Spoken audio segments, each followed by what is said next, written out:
Bueno, gente, seguidores, como sabéis, aquí en el sofá de vuestro canal favorito, que es el mío, Santiago Armesilla, tenemos encuentros que son un poco diferentes a los encuentros que tenemos por internet y de momento pues hemos tenido invitados tremendamente interesantes. Gente que tiene muchas cosas que aportar y gente que destaca por algún tipo de motivo, bien sea por su labor profesional, por su producción literaria, filosófica, teológica, política, económica, etcétera, o por toda la vez. Aquí se sientan los galácticos que han pasado por mi canal y gente que tiene su importancia histórica. Muchos los conocéis de YouTube y otros por otros caminos.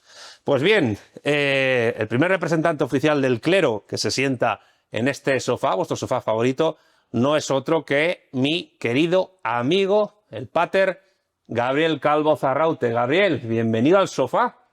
Un honor estar contigo aquí en este ambiente tan distendido y tan amigable. Y tan distinto, Sí.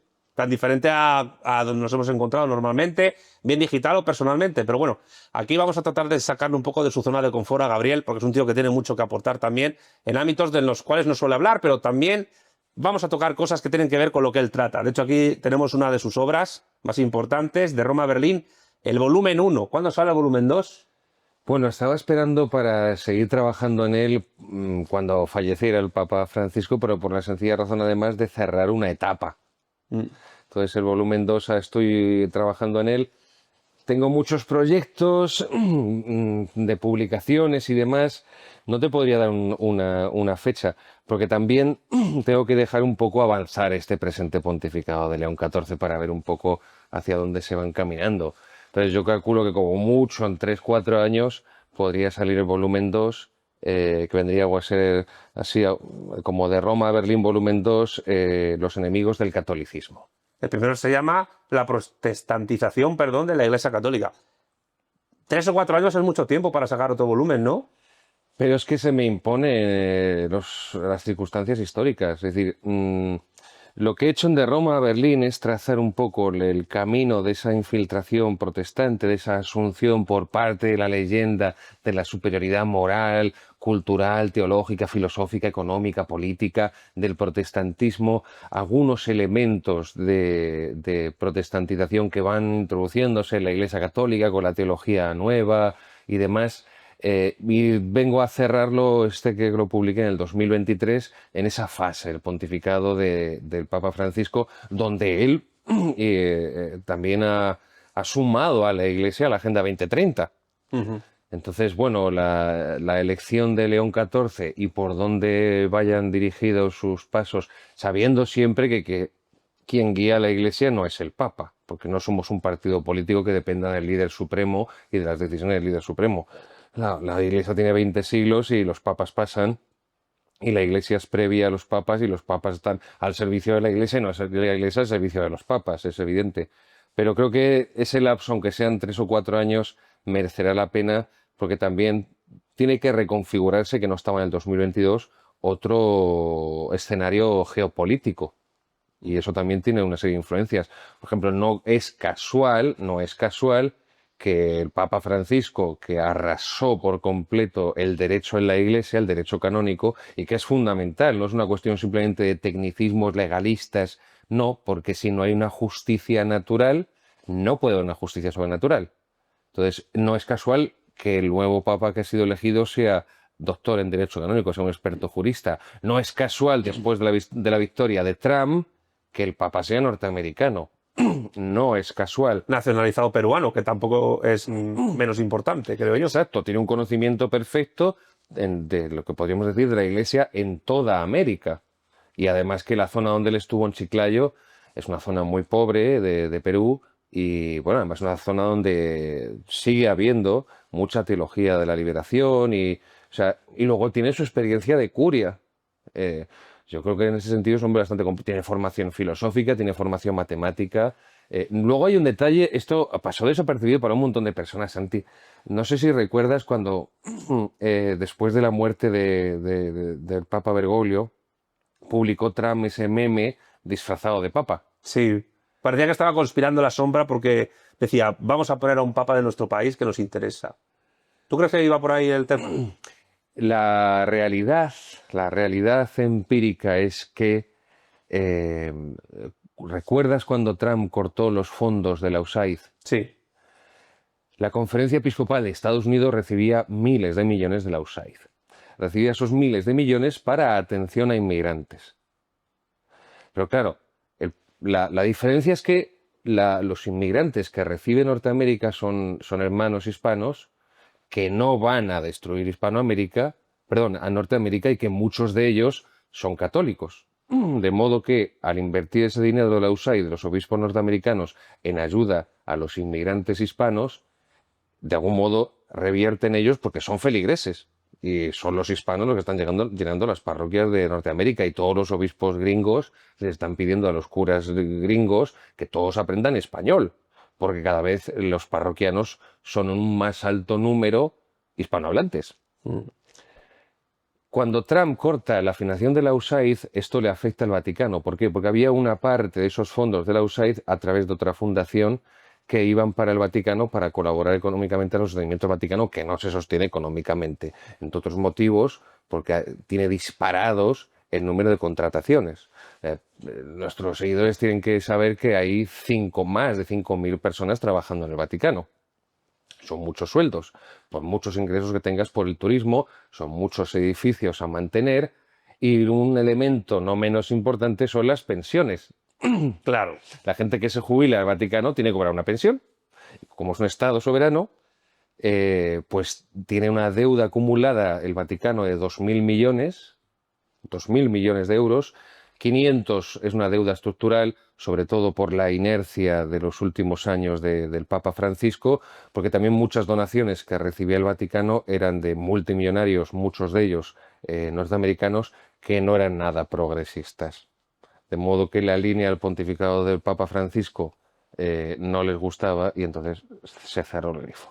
Pero a eso hay que unirle 1.500 millones de deuda de pensiones, por esto que te comento, de todo ese personal contratado, como si fuera el Vaticano, las taifas autonómicas aquí, para contratar gente, a colocar amigos, familiares y amantes. Entonces, hace 2 años, el cardenal secretario de Estado, Pietro Parolin, intentó camelar hacia Meloni para que esas pensiones las pagara el Estado italiano.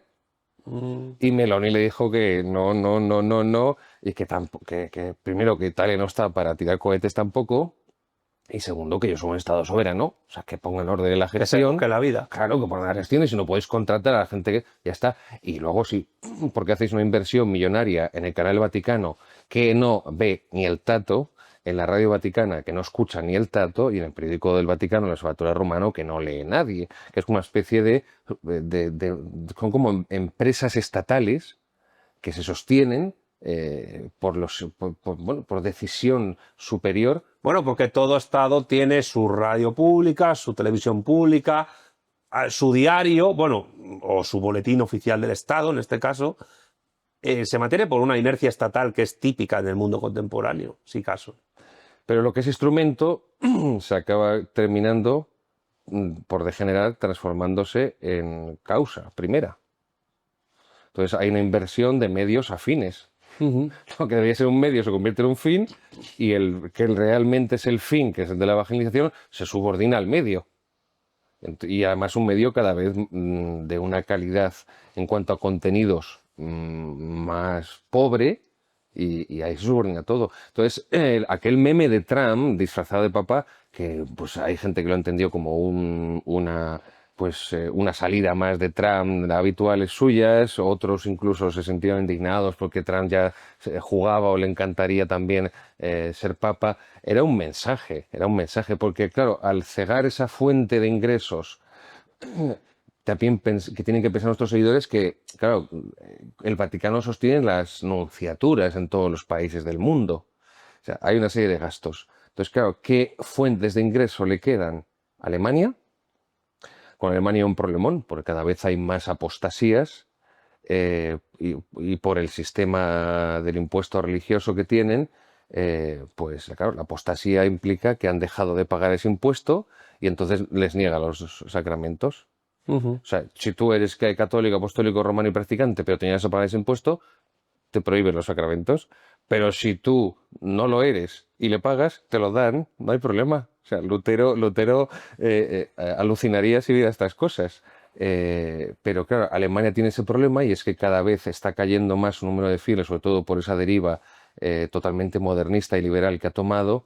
Y aparte que Alemania, la iglesia alemana, que es la segunda más rica del mundo después de Estados Unidos, Lo comentamos en el directo en que hicimos sobre la elección del nuevo Papa, recuerdo. pues ese problema que tiene es que es también una estructura elefantiásica, o sea, en el que un catequista puede cobrar 2.000 euros al mes, un catequista, y donde no hay una noción, no hay concepto de hacer un voluntariado gratuito por la iglesia, por tu parroquia y demás.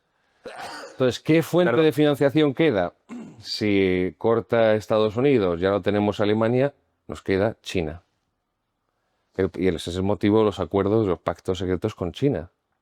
Porque hay los pactos de derecho internacional, los acuerdos de derecho internacional entre dos estados soberanos tienen que ser públicos, como son los acuerdos de Iglesia-Estado que tiene la Santa Sede con España y con tantas naciones del mundo, pero si no los haces públicos es porque hay algo que no puedes hacer público. Claro. Y esa es la cuestión, es decir, hay una parte que aunque no sea pública se ve, y es que el Vaticano ha entregado el poder al Partido Comunista Chino de nombrar en los obispos en contra del Vaticano II, y lo que dice el Vaticano II, que se codifica en el derecho canónico, o sea, en contra también de la legislación de la Iglesia. Eso es lo que se ve, e incluso la propia Iglesia acepta a los obispos que le nombra el partido, pero otra parte que no se ve es, y como contrapartida que recibimos. Creo que ahí hay una sobredimensión del pontificado romano y una sobredimensión del Estado Vaticano. Bueno, teóricamente se ha nombrado a un obispo en China que era contrario al control del Estado chino por parte de tal. Pero claro, habría que ver también la evolución que ha tenido este señor. ¿No? Y que con el Papa Francisco muerto, creo que nombraron 2 o 3 el Partido Comunista Chino. Uh-huh. Ya es un gesto muy significativo. O sea, con el Papa muerto, yo nombro otros 2 o 3. Aquí es donde se ve, Gabriel, es que al final, términos de Gustavo Bueno, la dialéctica de estados prima. Y evidentemente, una cosa es el Estado Vaticano, que como Estado soberano, independientemente de la cuestión de la Iglesia, o incluso también, tiene sus intereses como Estado. Y otra cosa es la República Popular China, que también los tiene los suyos propios.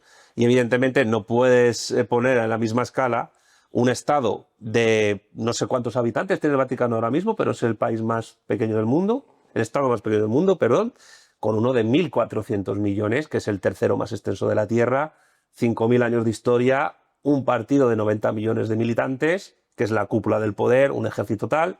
Hay una economía creciente, vertiginoso, donde además hay un desarrollo de la tecnociencia tremendo. En fin, ¿qué te voy a contar? Luego volveremos a hablar de cuestiones que tienen que ver con esto, porque yo quería plantearte algunas cosas. Fíjate, me han llegado muchos mensajes. Primero porque tú y yo parecemos un poco la extraña pareja. Hay gente que le encanta o que le mosquea que tú y yo nos llevemos bien, que tengamos amistad. Pero luego hay otra gente que luego si quieres comentas eso, que es muy bonito. Luego hay otra gente que me ha comentado algunas críticas hacia ti. Una que me han insistido muchos es, oye, Gabriel Calvo Zarraute se mete mucho con los curas villeros argentinos, se mete mucho con los curas que están ahí, digamos, embarrados con los pobres, con los indigentes y tal, pero nunca te han visto a ti en ese tipo de tesitura. Te ven como un ratón de biblioteca, con un pensamiento rancio, y que por tanto nunca has pisado barro, nunca has pisado acera, nunca has ahora lo vas a aclarar, nunca has estado con los pobres ayudándolos y, digamos, pues pisando callo con ellos. A este tipo de críticas, ¿tú qué les dices? Y también esto creo que va a servir para que des tu valoración personal sobre ese tipo de sacerdotes. Bueno, mi experiencia personal, mi pobre experiencia personal. Pobre o no, ya veremos. No... He estado ahí 15 años en pastoral activa, he sido párroco rural de la España profunda, no de la España sin fondo, 11 años, y he sido párroco en el sur de Madrid 4 años, en Móstoles y en Fuenlabrada. Tengo esa experiencia de lo que es la pastoral de ciudad y lo que es la pastoral rural. Propiamente en medio de pobres, pues la experiencia que tengo de trabajar en medio de pobres son pues el mes, poco más de un mes, 5 semanas que estuve en la selva de Perú, en la zona de Moyobamba, que ahí tiene la diócesis de Moyobamba se encarga de la diócesis de Toledo, pues no tenían sacerdotes. ¿En qué año estuviste allí? Pues en el 2007. el año antes de ordenarme sacerdote. Era, pues, una experiencia misionera. Entonces, además, en mi caso fue muy gracioso porque tengo, ya sabes, tú me conoces, Santi, tengo una boca que me pierde. Y entonces ese año estaba, sí, sí, tú ríete. No, no, sí, sí, me río, es That's lo que free, iba a that's decir. free, that's free. Es las risas que doy. Entonces ese año me acuerdo, era quinto de seminario, nos ordenábamos diáconos al acabar el curso, justo el escalón anterior de ser sacerdote, y me acuerdo que estuve leyendo las cartas de San Francisco Javier, ese navarro heroico patrón de las misiones católicas, y claro, a mí se me encendía el alma leyendo aquello en Japón, en la India, cuando organiza a unos niños en la India que les da catequesis para que cojan luego palos y peguen a los brahmanes, esto no lo cuentan, pero esto es también San Francisco Javier, ¿no? Esto del diálogo interreligioso y el ecumenismo lo entendía bastante bien. Total, que yo ya me veía con el crucifijo evangelizando allí a esas multitudes de hermanos de Hispanoamérica en la selva. Me fui cuando, me acuerdo cuando terminé el libro, recuerdo cerrarle y me fui al despacho del rector, al rectoral, y le dije, el rector era don Miguel, yo lo llamaba cariñosamente Michael, y le digo, Michael, mándame al peor sitio, al que nadie quiera ir. Y lo hizo. Me mandó al sitio más lejano, al más pobre, al peor comunicado, donde había más calor y humedad. Me mandó ahí y ahí estuve 5 semanas, un poco más de un mes. Y tuve, bueno, fíjate la experiencia que tuve, recién ordenado de diácono. El diácono puede hacer todo lo que hace el sacerdote, de hecho ya viste de sacerdote, excepto la Santa Misa, celebrar la Santa Misa y confesar. Pero puede bautizar, puede casar sin misa, puede predicar, etcétera, etcétera. Mi primer bautismo fue allí, en Perú. A las 2 semanas de ordenarme diácono, bauticé a una niña de 3 días que estaba muriéndose de gastroenteritis, murió al quinto día. Ese fue mi Qué estreno. horror, ¿no? Ese fue mi estreno. Ese fue mi estreno. ¿Cómo pasaste esa situación? Pues se me encogió el corazón. Además que fue providencial en el sentido exacto de la palabra porque no pensábamos pasar por ese poblado. Donde yo estaba, San José de Sisa, había un puesto misionero con un misionero español, Ángel, me acuerdo, un toledano que era como un armario de grande, con unos brazos así, que era de coger el machete, el sable y cortar árboles cuando se encontraba con el jeep, árboles en los caminos. Y pues no estaba el tío como Schwarzenegger. Y este llevaba ya 20 años allí, era una especie como de Rambo, era como una especie de Rambo. Bueno, pues él tomaba la misión en ese sentido tan potente y no tenía problema en dormir en la selva y hacer muchas. Él nos llevó a poblados donde había lepra. Ahí pude ver. Una cosa es leer en el Evangelio, escuchar en el Evangelio cuando Jesús cura al leproso, otra cosa es tener delante a un niño con lepra en la cara. Y sobre todo el olor de carne de podrida. Eso es realmente algo que marca mucho. Y bueno, pues esa fue mi experiencia allí y bueno, esa y muchas otras que tuve. No voy a ahora contar grandes batallitas, pero fue la gran experiencia que he tenido con los más pobres de los pobres, en ese sentido, con los más pobres de los pobres. Lo que ocurre es que, y hace poco lo ha dicho León XIV, y yo lo celebro de que alguien lo dijera de una puñetera vez, hablando mal y pronto, de que la mayor pobreza que es desconocer a Dios.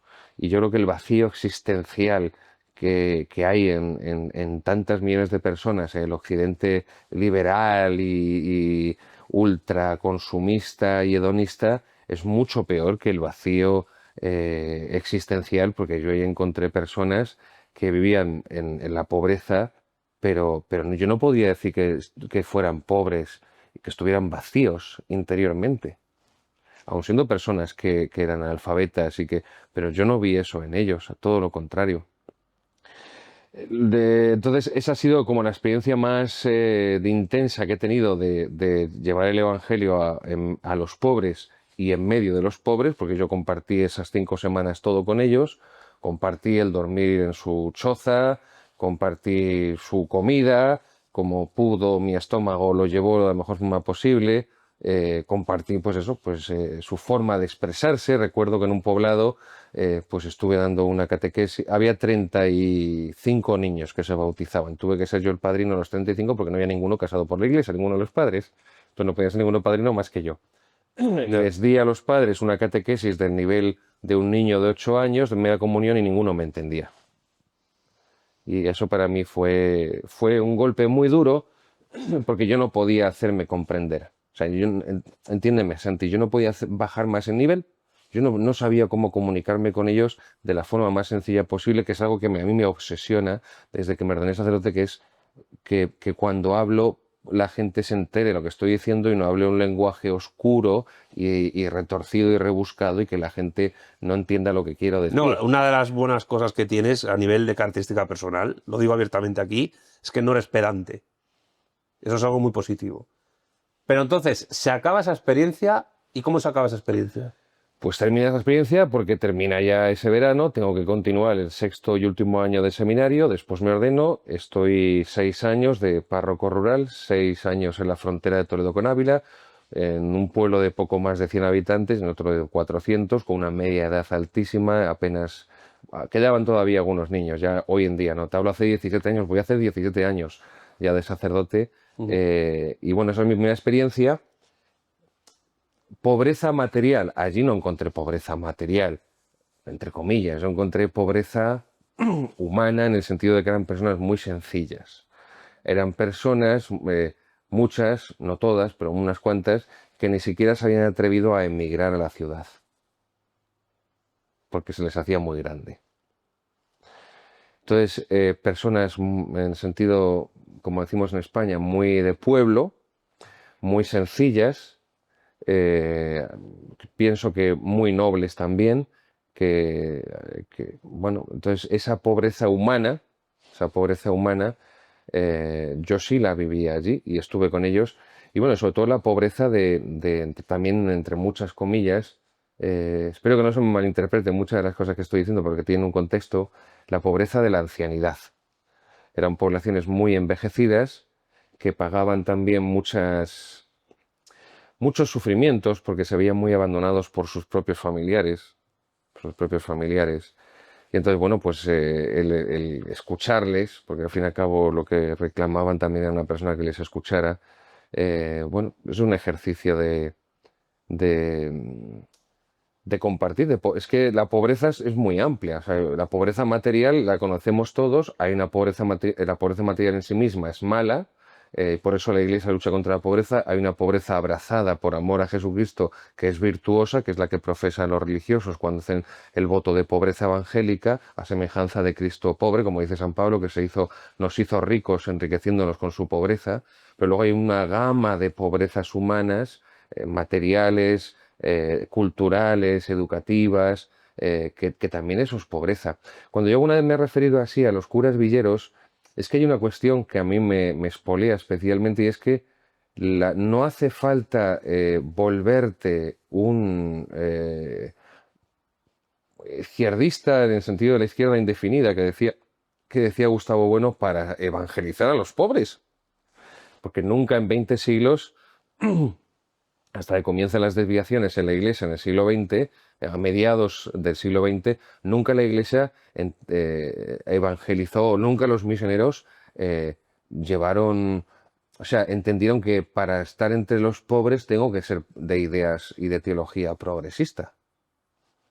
Todo. Pero sí es cierto que, por ejemplo, en los siglos XVI, XVII e incluso el XVIII, los sacerdotes que iban a las misiones elevaban a esas poblaciones, les enseñaban oficios, les enseñaban a estudiar, a leer, a escribir, les sacaban de la pobreza material, les enseñaban cómo ganarse la vida e incluso tenían una vida comunal con ellos. Los jesuitas en el Paraná, los dominicos en otro lugar. En cierto sentido, a pesar de las evoluciones de la Iglesia Católica, los misioneros continúan esa labor que ya hace siglos se hacía, ¿no crees? Pero es que la han vaciado de sentido, porque ya no es un instrumento de evangelización, es simplemente una promoción humana, horizontalista, inmanente. O sea, enseñaban a los indígenas a leer con el catecismo, con el Nuevo Testamento. Ya se pasaría después a los clásicos grecolatinos, ya leerían la Ilíada, la Odisea, la Eneida, ya leerían a Santo Tomás, ya leerían a los grandes comentadores y autores medievales, a Plauto, a todos los clásicos grecolatinos, ¿de acuerdo? Pero estaba unido a la evangelización, a esa transmisión de fe, que es una transmisión doctrinal y que es una transmisión de gracia. O sea, mantener la promoción humana y la elevación cultural y humana, eliminando la evangelización, la transmisión, la tradición, la transmisión de la doctrina, es lo que realmente yo critico en ese sentido. Es decir, ¿por qué tiene que ir unido esa dedicación a los pobres con esa especie de apostasía al corpus doctrinal y vital, católico? Porque San Francisco Javier no hizo eso. Y como dices tú, todos los grandes misioneros, hasta el Vaticano II, el mismo Monseñor Lefebvre, que fue 40 años, 40, que se dice pronto, es que es media vida, Santi, que tú tienes 40. 43. Bueno, te conserva muy bien. Gracias. Yo no puedo decir lo mismo con la cabeza blanca. Bueno, hay algunas fans, luego te comento lo que dicen algunas, ¿eh?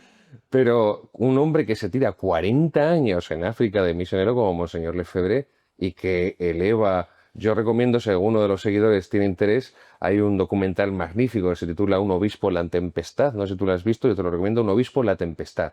Y es graciosísimo porque son testimonios de muchos africanos que conocieron a Monseñor Lefebvre y de todo lo que él levantó en toda esa zona francófona que fue la delegación que le dio el Vaticano para todo el África, que eran varios países, no era para un país solo, era delegado para todo el África francófona. No recuerdo exactamente cuántos países eran y cuántos millones de habitantes, muchos países de mayoría musulmana. Él empezó a traerse órdenes religiosas de Europa dedicadas a la enseñanza, empezó a abrir colegios, dotó a la biblioteca del seminario de un fondo impresionante, intentó por todos los modos traer a buenos profesores de Europa, elevar ese nivel. Bueno, y es muy gracioso ese documental porque hasta sacerdotes progresistas que le conocieron o que fueron alumnos suyos y demás, hablan maravillas de él. Es muy gracioso. Un obispo en la tempestad. Solamente, bueno, otro detalle interesante. El padre de Monseñor Lefebvre muere en un campo de concentración alemán. Son cosas que la gente no sabe. ¿Por qué no pueden ser los sacerdotes que están dedicados a los pobres hoy en día? ¿Por qué no pueden ser como siempre lo fueron los de la Iglesia? O sea, ¿por qué tienen que, insisto, dejar o rechazar o diluir o relativizar todo el corpus doctrinal católico para acercarse a los pobres? Porque si no, lo convertimos en un fermento de movimientos revolucionarios en ese sentido negativo de que al fin, tú lo sabes perfectamente, hacen el caldo de cultivo a la conservación del establishment liberal. Pero al final eso, más que una revolución, es una ONG. Es que ahí está la consolidación del establishment liberal. El establishment liberal no quiere una iglesia que haga caridad, quiere una iglesia autorreducida, aunque sea inducida por ellos, a ser una mera ONG, porque no quiere que se evangelice a los pobres. Es que ahí está el problema. No quiere que se evangelice a los pobres, cuando es una de las señales precisamente del advenimiento del reino de Dios. Los pobres son evangelizados. Lo dice el mismo Cristo cuando habla del Evangelio de San Juan Bautista. Los pobres son evangelizados. Entonces, no hay que enfrentar de manera dialéctica la ayuda material, la elevación material, cultural, educativa, económica de los pueblos con lo que es la transmisión del Evangelio, que es precisamente el modelo que hicimos en América, que de ahí lo toman los franchutes en África. O sea, lo que consiguen hacer de misiones en África, o sea, el sistema que copia Monseñor Lefebvre en toda esa zona del África francófona está copiado de la labor de los españoles de evangelización en América, quitando la cuestión de las reducciones jesuitas del Paraguay y demás, pero está copiado de ahí y han sido los dos grandes sistemas evangelizadores que ha tenido la Iglesia en los últimos 500 años. Esa evangelización y dices tantas cosas que me saltan muchas preguntas, pero las voy a intentar ordenar, ¿vale? Esa evangelización, esa opción preferencial por los pobres, como es la terminología del siglo pasado, al final, en teoría, debería ser para que esos pobres dejen de ser pobres. Que creo que es uno de los grandes problemas que ha tenido la Iglesia Católica a partir del Concilio Vaticano II y de ese ONGismo que se le ha pegado, y creo que en esto tú y yo coincidimos, y es que la opción preferencial por los pobres al final parece ser que es mantenerles en la pobreza para simplemente darles una caridad malentendida y no una formación, porque la evangelización históricamente ha implicado, oye, escuela de oficios, oye, vamos a conseguirte las condiciones materiales personales tuyas, familiares, incluso de tu poblado. La FP de los elecciones. Claro, la formación profesional en España fue impulsada por la Iglesia Católica y fue fundamental para que un montón de familias de clase obrera pudieran tener un futuro. Y es una pena que la FP esté todavía, tan denostada, cuando yo me he encontrado gente, estudiantes en grados medios y grados superiores, que tienen mucha más formación en ciertos ámbitos que muchos universitarios. Entonces, yo no sé cómo ves tú la cuestión, pero la lucha contra la pobreza muchas veces parece ser que es simplemente Un discurso ideológico. un discurso Por lo ideológico. tanto, no me puedo quedar sin pobres porque me quedo sin clientes. Claro, Hace poco, ese es el problema. Sí. hace poco a un vicario de una diócesis, un vicario del clero, me contaba un caso de un sacerdote que han tenido que cesarle porque era exorcista y le preguntó este otro sacerdote y le preguntó que cuántas personas había liberado en sus exorcismos en los 5 o 6 años que llevaba exorcismo. Dijo, ninguna. ¿Cómo? Ninguna. No, porque luego seguía con ellos, claro, es que se quedaba sin clientes. Pues es un poco ese discurso ideológico, pues digo que si realmente se evangelizara a los pobres con un tiempo pues de consolidación social, acabarían dejando de ser pobres. Pero no puedo mantener ese discurso pobrista, si me quedo sin pobres. Ese es el motivo fundamental. Y antes de continuar, una cosa, que no lo he terminado por dejarlo ahí para los que te preguntaban. Pues tengo esa experiencia de los años de párroco rural en esos pueblos tan pequeños, 6 en una primera etapa, 5 en la última, y luego los 4 años que estuve de párroco en el sur de Madrid, con toda la problemática que hay allí. Esa es mi experiencia. Luego, ratón de biblioteca, no voy a negar que lo fuera y que lo soy, siempre lo fui, sobre todo cuando entré al seminario y, bueno, pues ahí empecé a ser ayudante bibliotecario, primer ayudante bibliotecario y demás, pero también es porque la experiencia que tuve, sobre todo sus primeros 6 años en aquellos pueblos tan pequeños, me marcó también en el sentido de que no tenía otra cosa. Es decir, estamos hablando de que no podía hacer más. Yo no veía el llamar a la puerta casa por casa como si fuera un testículo de Jehová para decirles que Dios te ama mucho y venga a anunciarte el reino de nuestro Señor Jesucristo. Creo que eso nunca lo ha hecho la Iglesia Católica y que no era mi deber, y más con poblaciones tan mayores que nada más no entra en su esquema mental.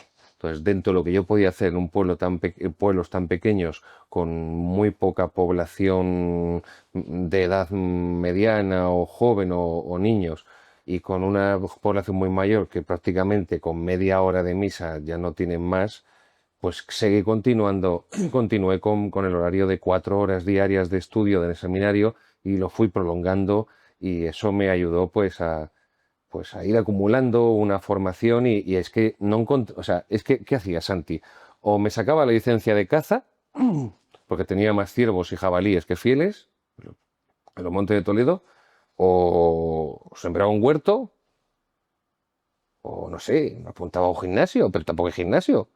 Levantaba como Iñaki de Rentería piedras y cortaba troncos. O sea, ¿qué hago como sacerdote? Pues bueno, pues voy a continuar haciendo. Hombre, físico paso tienes, ¿eh? Bueno, digo, voy a continuar haciendo lo que hacía en el seminario, pues oración, lectura, y bueno, pues ya está, pues que sea lo que Dios quiera. Esa fue sobre todo mi experiencia de esos años de los pueblos pequeños. Luego me ayudó eso cuando estuve en lugares más grandes en el sur de Madrid, porque ya tenía un bagaje que me posibilitaba a un mayor número de personas, pues poder compartir todos esos conocimientos con ellos. Y bueno, en definitiva, no da para mucho más 15 años, pero yo sinceramente a lo mejor soy un vanidoso y un soberbio, pero no considero de ningún modo que la experiencia sacerdotal de esos 15 años que he pasado directamente en el trabajo parroquial pastoral sea insuficiente. El trabajo Es más tiempo de lo que parece, 15 años en la vida de no una está mal, persona, ¿eh? no está mal. El trabajo directo con los pobres, pues es que prácticamente eso no lo hay en Occidente, gracias a Dios. Tendría que marchar a misiones, a esas zonas más empobrecidas de Perú y de algunos lugares de... Pero perdona que te corte, Gabriel. O sea, tú en Perú, más que pobreza, experimentaste miseria directamente. O sea, que es un escalón mucho más bajo que la mera pobreza. Si a eso le sumas tu experiencia en el mundo rural español, castellano, lo siento por la expresión, tan sumamente dejado de la mano de Dios, donde hay gente que quizás con pensiones no contributivas, seguramente, su contacto con lo urbano es por verlo en televisión y seguramente sus hijos, lo has dicho tú, sus hijos y sus nietos viven en grandes ciudades y apenas saben de ellos o les van a ver de vez en cuando muy A poco. a mí se me han echado a llorar abuelas porque me decían que yo las visitaba más que sus hijos y sus nietos. A ver, todas esas experiencias dejan cuajo, ¿no? Te endurecen psicológicamente. Sí, por supuesto, te ayudan a crecer, a madurar. Recuerdo, por ejemplo, la primera vez que tuve que oficiar el entierro de una persona que se había suicidado. Tuve que hacer varios.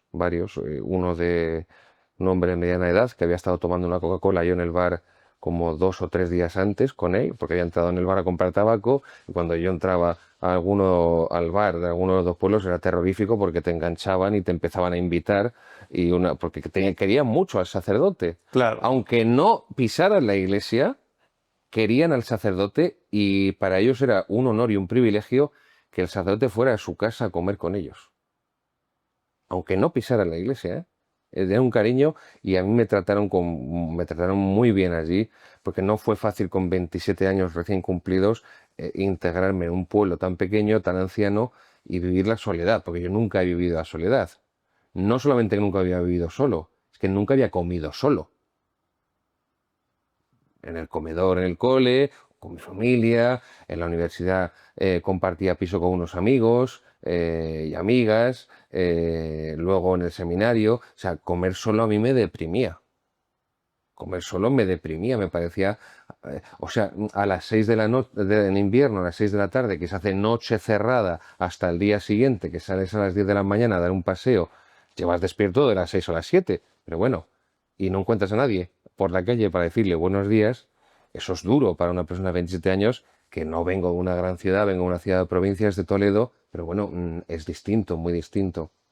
Eh, Tuve que también enfrentarme a episodios muy dolorosos, pues otro suicidio que tuve de una niña de 14 años, eh, de un anciano que descuartizó a su hermano por una herencia. No todo el mundo era así, evidentemente. Una señora que se suicidó porque dejó de tomar la medicación, tenía una depresión muy profunda.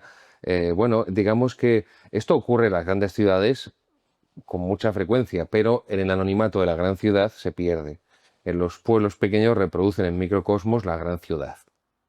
Y incluso personas como esta, por ejemplo, que te comentaba, esta mujer que se suicidó, venían de la gran ciudad, ya se habían jubilado y volvían al pueblo. Luego también tuve una experiencia de constructor. Y en ese pueblo primero había una iglesia, la parroquia es una iglesia de piedra del siglo XVI, se caía a cachos, literal, se caía a cachos. Y ahí con 27 años, sin saber ni lo que era el Euribor, ni lo que era una teja árabe y una teja de hormigón, pues me metí yo solito en una obra. Hablamos del octubre del 2009 hasta marzo del 2011, año y medio, una obra de casi $500.000. Cuando ya había estallado la burbuja Exacto, inmobiliaria, encima, exacto, ¿eh? exacto. Casi $500.000, eso lo empieza lo que tenía un crío de 27 años, 27, 28 años con un año solo de sacerdote, en un pueblo de 400 habitantes, como tú decías antes de las pensiones, con la mayoría de la gente mayor, con pensiones en muchos casos ínfimas, de la que están, entre comillas, mamando hijos y nietos en el paro. Y me metí en aquella cosa, fue cuando se me empezó a poner ya la cabeza blanca, además fue cosa rápida, enseguida, adelgacé 12 kilos, pero bueno, conseguí al final dejar una iglesia preciosa. Se consiguió pagar muy rápido todo porque la gente se volcó. Y además muy evangélico, porque no hubo grandes donativos de gente adinerada, sino que fueron pequeños donativos generosos de personas normales y corrientes.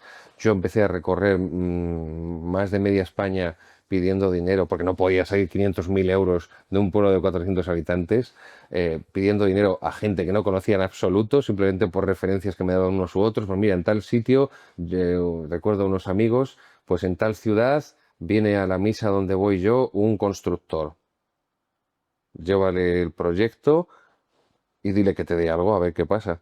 cosas de ese tipo. Y me presentaba allí pidiéndole dinero a una persona desconocida para una iglesia de un pueblo perdido del siglo XVI para poder pagar pues todo el arreglo, porque al final fue todo el arreglo lo que se hizo. Bueno, pues tuve también esa experiencia de constructor y de gestor, cuando además vengo de letras puras y casi no sé ni sumar ni restar, pero bueno, te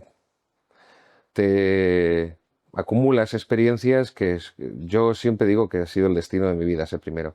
Pero también ahora estoy muy feliz en esta labor de apostolado intelectual y de poder transmitir vía internet o vía literaria o conferencias, poder transmitir a un público más amplio del que tuve todos aquellos años, que no podía no llegar más allá. También, por ejemplo, es curiosa cuando tuve esa experiencia de sacerdote en el sur de Madrid, cuando iba por la calle y todo el mundo, todos los españolitos me miraban como si fuera un marciano con antenas verdes y porque iba con sotana, y en cambio veían a un musulmán con chilaba y ahí todo el mundo le parecía lo más normal del mundo y nadie, o una musulmana con el burka.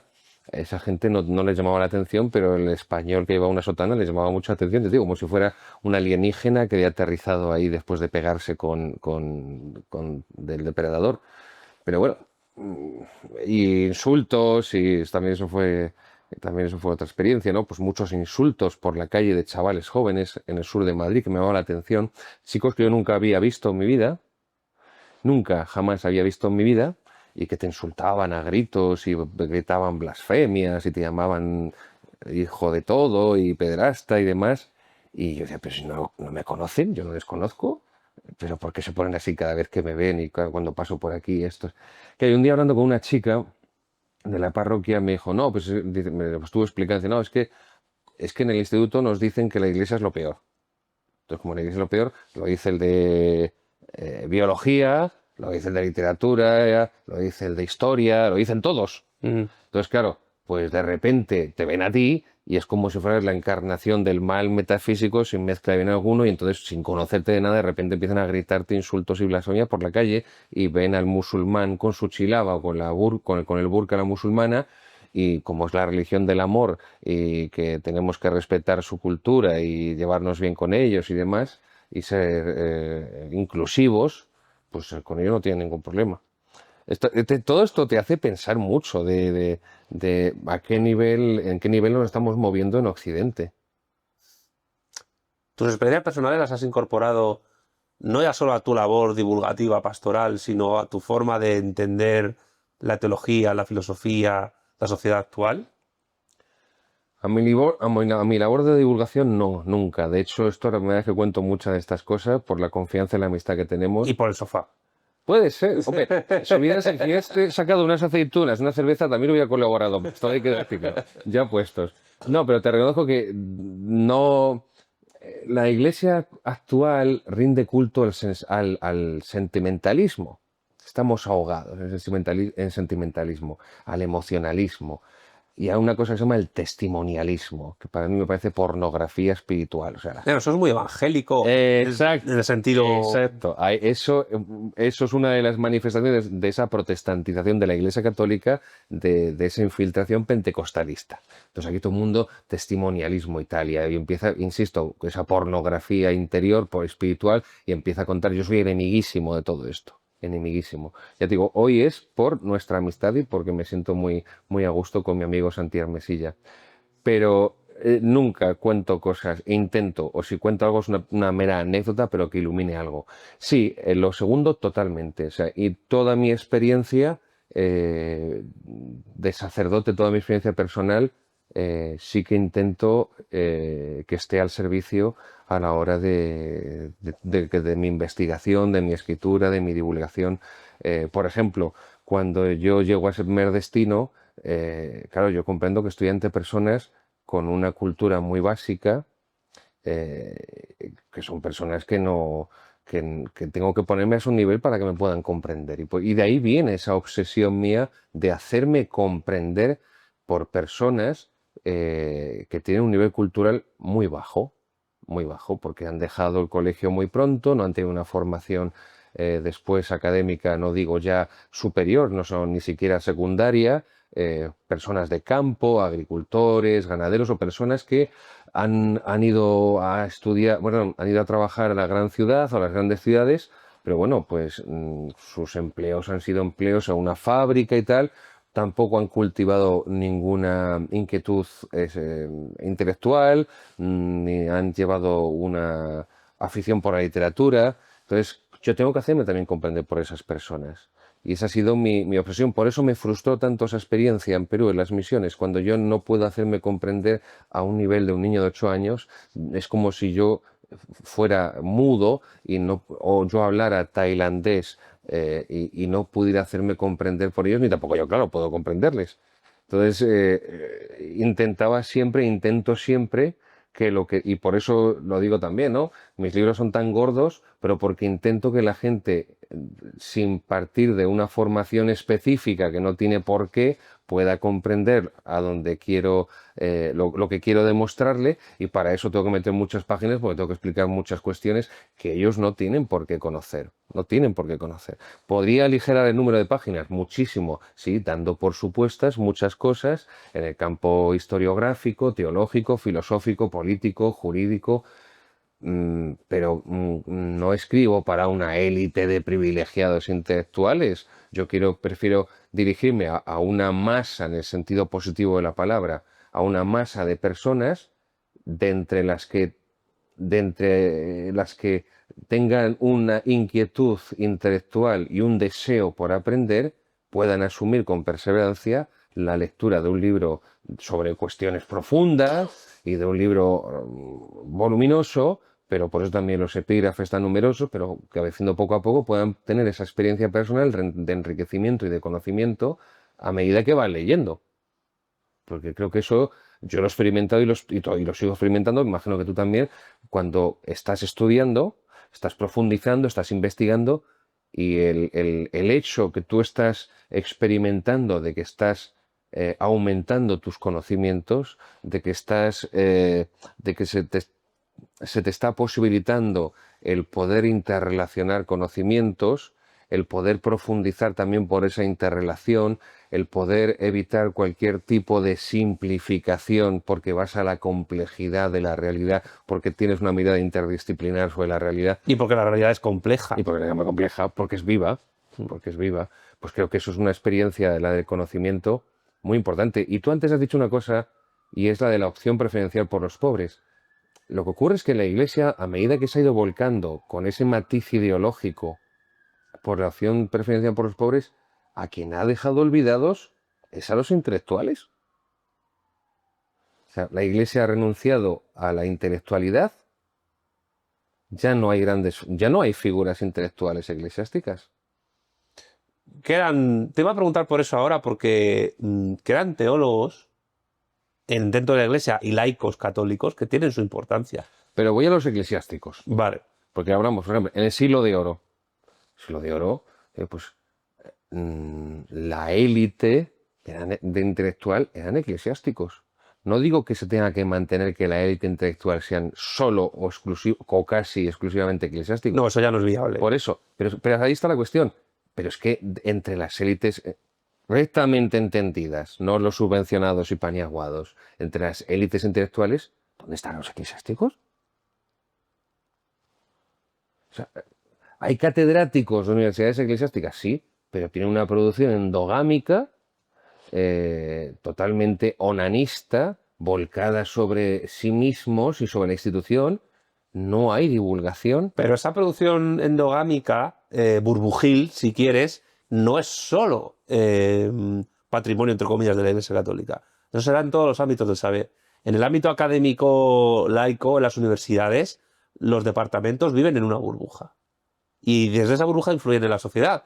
Pero realmente los textos que escriben, los famosos papers que escriben, esto lo he hablado con un montón de gente, solo se leen entre ellos, solo se desarrollan dentro de sus ámbitos profesionales, no tienen ningún tipo de repercusión fuera, salvo que haya gente de la prensa que se haga eco de ello, o salvo que escriban un libro, que un libro es ya más divulgativo y abarca más que un mero artículo académico publicado en una revista de alto índice de impacto, etc.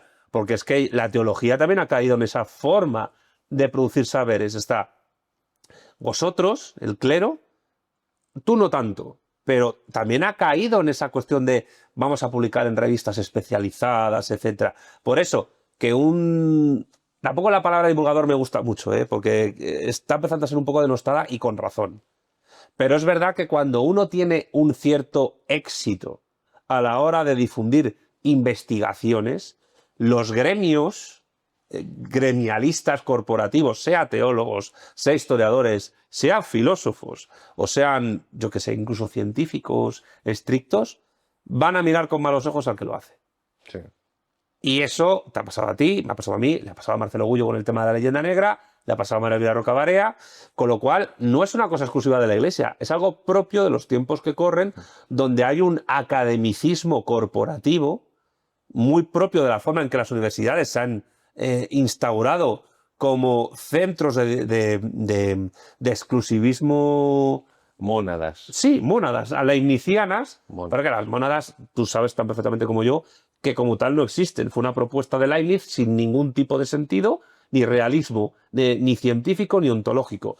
Pero esos intentos de mónadas, esas burbujas profesionales, eh, es algo característico de nuestro tiempo y es algo muy negativo a la hora de conectar el saber académico con el saber popular y el saber mundano. Es que en el Siglo de Oro tú ves que esos grandes pensadores eclesiásticos repercute toda su producción científica. Y estaba en latín, ¿eh? Claro, todas sus investigaciones repercuten en la práctica y en la teoría, en el caso de España, del imperio. Repercute. Y eso llega a las personas. No solamente llega a la acción y se materializa en la acción de gobierno, sino que llega a las personas. Y llega traducido al vulgo, perdón por lo del vulgo, en los idiomas vernáculos, por ejemplo, a través de la poesía y del teatro. Por ejemplo.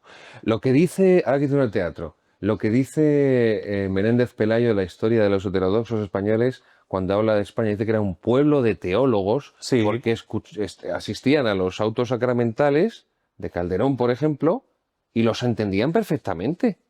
Eso implica un conocimiento teológico, filosófico importante, ¿eh? Importante. Claro, eso tampoco existe en el mundo eclesiástico. ¿Y por qué no existe? Porque no se quiere que exista. Y yo insisto, yo creo que aquí la Iglesia también es víctima de esta forma en que se está produciendo conocimiento en la actualidad en el mundo. ¿Hay intereses en que eso no sea así? ¿O es simplemente dejadez? No, es que la Iglesia se ha contagiado de todas las enfermedades del mundo moderno y posmoderno, absolutamente de todas. O sea, evidentemente la Iglesia está formada por hombres que son pecadores. La Iglesia es santa porque su fundador es santo, el Hijo de Dios, porque su doctrina es santa, porque sus sacramentos son santos. La Iglesia por eso es santa, por eso no tiene pecados, sino que los tenemos nosotros los que la formamos. Bien, la Iglesia de algún modo tiene en su seno lo que hay en cada época. Es cierto también, en eso es cierto. Sois hijos de vuestro tiempo. Exacto, exacto. Lo que pasa es que la Iglesia está llamada a situarse por encima del tiempo, porque ahí la Iglesia tiene que ser necesariamente supratemporal y por eso puede ver más allá, por eso puede ver más allá. Pero es cierto que cuando hay una apertura discriminada al espíritu del tiempo, de los tiempos, a las corrientes de pensamiento modernas con el Vaticano II, claro, la Iglesia lo que hace en definitiva es abrir las puertas y se contagia de todas las enfermedades que hay en el mundo contemporáneo, el mundo moderno y posmoderno, mucho más que lo que había sido el mero contagio de no haber tenido esa absoluta apertura o abertura, que también se podría decir, completamente acrítica. Entonces, ese modus operandi de las universidades y del conocer y del mundo académico o academicista, también la Iglesia lo asume. Entonces, claro, la teología, aparte que tenemos una teología muy decadente, porque es una teología hecha de espaldas a toda la tradición escolástica católica y rendida a todas las corrientes de pensamiento del idealismo germánico y del existencialismo en sus distintas vertientes, pues claro, es una producción teológica ya muy degenerada, tanto en forma como en fondo, porque además cae en una exposición casi o cuasi periodística, no hay seriedad, organicidad, sistematicidad de los tratados, no hay una no hay un abordaje de los temas de actualidad. O sea, por ejemplo, no hay a día de hoy, no se ha hecho una reflexión seria, filosófico-teológica, jurídico-política, sobre la cuestión de la inmigración. No se ha hecho. Y los distintos tipos de inmigración, dependiendo de los distintos continentes. No es lo mismo la inmigración hispana en América del Norte que la inmigración musulmana en Occidente, en Europa. Antes te iba a decir, cuando hablaste del caso de los hispanos en Estados Unidos, que seguramente algún estadounidense se echaría las manos a la cabeza con lo que has dicho, viendo lo que se está organizando, por ejemplo, en California, en Los Ángeles, esos motines, etcétera, ¿no? Que ya, bueno, aquí Calvo Zarraute patina porque mirad la que están liando los de origen mexicano, que a lo mejor muchos de ellos son estadounidenses de nacionalidad, de naturalización, pero en el fondo sí están destruyendo la cultura estadounidense. Pues es que hay que diferenciar los que tienen algún tipo de vínculo criminal, o que no tienen y en tanto en cuanto no tienen una intencionalidad sana pues como tantos millones de inmigrantes que ha recibido Estados Unidos a lo largo de su historia, de ir al norte para trabajar y labrarme mi futuro y sacar adelante una familia. Evidentemente, todo lo que tenga que ver con los cárteles no va en ese sentido. No, pero yo no iba solo con el tema cárteles, iba, por ejemplo, en el sentido de bandas urbanas organizadas, tipo maras o así. Pero eso tampoco van a ganarse la vida. No, claro, claro. Pero también es verdad que hay una cierta instrumentalización política, por ejemplo, por parte del Partido Demócrata o de otros partidos pequeños, de esos tumultos sociales que se están dando en California y otros lugares, precisamente contra Donald Trump. Sin negar, cuidado, que la estructura social económica estadounidense también genera este tipo de conflictos. Previamente, la estructura jurídico-política, estructura social económica de sus países de origen es la que ha generado esa migración. Ese éxodo. Pero, claro, la inmigración masiva también es un fracaso de los países que exportan migrantes, ¿no? Que exportan emigración desde su perspectiva. Es cierto que en España, en los años 60, 50, muchos emigrantes fueron a Alemania, fueron a Francia, Suiza, pero Bélgica, pero no es porque aquí no hubiera trabajo, sino porque allí los sueldos eran más altos, también porque el plan Marshall se había volcado más con ellos que a nosotros, que nos había dejado de lado. Pero bueno, aquellos españoles se integraron muy bien, y después muchos de ellos, algunos se quedaron, pero la mayoría normalmente volvieron. Aquí no hay esto. Aquí no hay esto. No es una emigración porque haya salarios más altos y mejores condiciones de vida en Norteamérica que, por ejemplo, en este caso concreto en México, sino porque el propio Estado mexicano es un Estado fallido en manos de los cárteles de la droga y de tantos otros personajes políticos, jueces, periodistas, policías, militares, que están también en esas mismas redes. O sea, yo pienso, a lo mejor crees que soy demasiado categórico y que simplifico, pero yo pienso que España, como Estado liberal, como régimen fundante del 78, es un Estado fallido. El término Estado fallido es complicado, porque un Estado fallido es un Estado que ha dejado de existir como tal. Pero yo no sé, claro, España formalmente sigue existiendo. Y México también. Has dicho Estado. He dicho Estado igual que tú, por eso lo digo. Por eso, ¿tú de verdad crees que el Estado sigue existiendo? Formalmente he dicho que sí. Otra cuestión es que el grado de corrupción y de degeneración que haya aquí o en México, que son grados diferentes, nos estén llevando, por ejemplo, pues a una situación prácticamente de progresivo subdesarrollo, que eso está muy cerca para sociólogos, etcétera, politólogos, de la idea de Estado fallido. Pero claro, no es lo mismo Somalia, que sí que es un Estado fallido, que México, que todavía conserva sus fronteras, o España. Pero claro, la cuestión es verdad, hemos tenido un apagón, que fue por un experimento eléctrico fotovoltaico. Eso está cada vez más claro, que se está ocultando. Tenemos cada vez más cortes de electricidad y de energía. Hace poco, esta semana, ha ocurrido en la estación de Chamartín, se han parado muchos trenes para salir y estamos empezando a ver unos desarrollos sociales que son más propios de eso que ahora se llama de buen rollo surglobal, que antes se llamaba tercer mundo, y que nos acercan más a países como México, precisamente, sin llegar todavía a, aunque estamos cerca por el campo de Gibraltar, etcétera, los grados de violencia extrema y de desarrollo de mini regímenes de terror locales a través de mafias, a través de cárteles de la droga, etcétera, que pueden ocurrir en otras naciones. Pero claro, más que Estado fallido, lo que creo que sí se podría hablar ahí es de una, términos buenistas, distaxia progresiva. O sea, la autaxia, que decía Aristóteles, cada vez se sustenta menos porque el buen orden que permite que una sociedad política, una comunidad política sea recurrente y estar en el tiempo, se empieza a mermar por factores externos a ese país, pero también por factores internos que tienen que ver con una continua y mala, y a veces deliberada, mala gestión gubernamental, una estructura económica en descomposición, una estructura social y moral en descomposición y jurídica, una degeneración de los mecanismos del Estado para frenar precisamente esa degeneración, esa corrupción, tanto delictiva como no delictiva.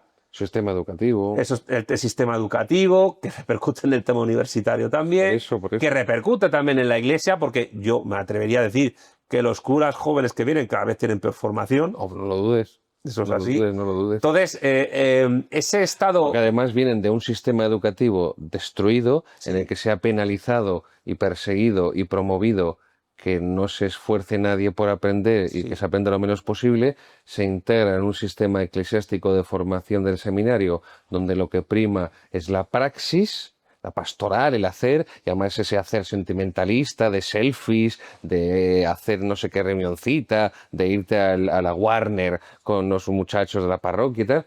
Entonces, claro, toda la inteligencia teológica no, en definitiva, no sirve para nada, no le dice nada, le parece una entelequia desconectada con su vida y misión como sacerdote. Entonces, claro, ese clero que se va produciendo cada vez es intelectualmente más inconsistente. Claro, pero llegando a este punto, que creo que es importante, ¿no te parece que lo que... Supongo que ya lo habrás hecho, pero yo te lo planteo si no es así. La salvación de la Iglesia Católica, su recuperación, no va a depender en gran medida, porque está inserta en la sociedad, de la propia salvación y recuperación de la sociedad, de la comunidad política, elevándola, pero no siguiéndola perrunamente como está haciendo. O sea, a mí hace otros amigos me decían, no sé qué haces todo el día estudiando cuando estaba en esos pueblos tan pequeños, si al final tienes delante a un puñado de viejecitas de 80 y tantos años que no vas a poder... bueno, pero yo me enriquezco interiormente y mi desafío es traducir eso a un lenguaje comprensible para esas personas. Bueno, pues entonces eso fue una edad tuya, biográfica, que es una etapa formativa. Todos hemos pasado por eso. O sea, es decir, aquí hay un paralelismo conmigo. Cuando llegas a unos 40 y pocos años y ya tienes capacidad para exponer determinadas ideas, es porque antes has pasado por una suerte de Rubicón muy difícil en el cual te has formado y has tenido que interactuar con gente que a nivel minoritario tenía dificultades para entenderte, pero porque tú tenías dificultades para aprender lo que estabas haciendo.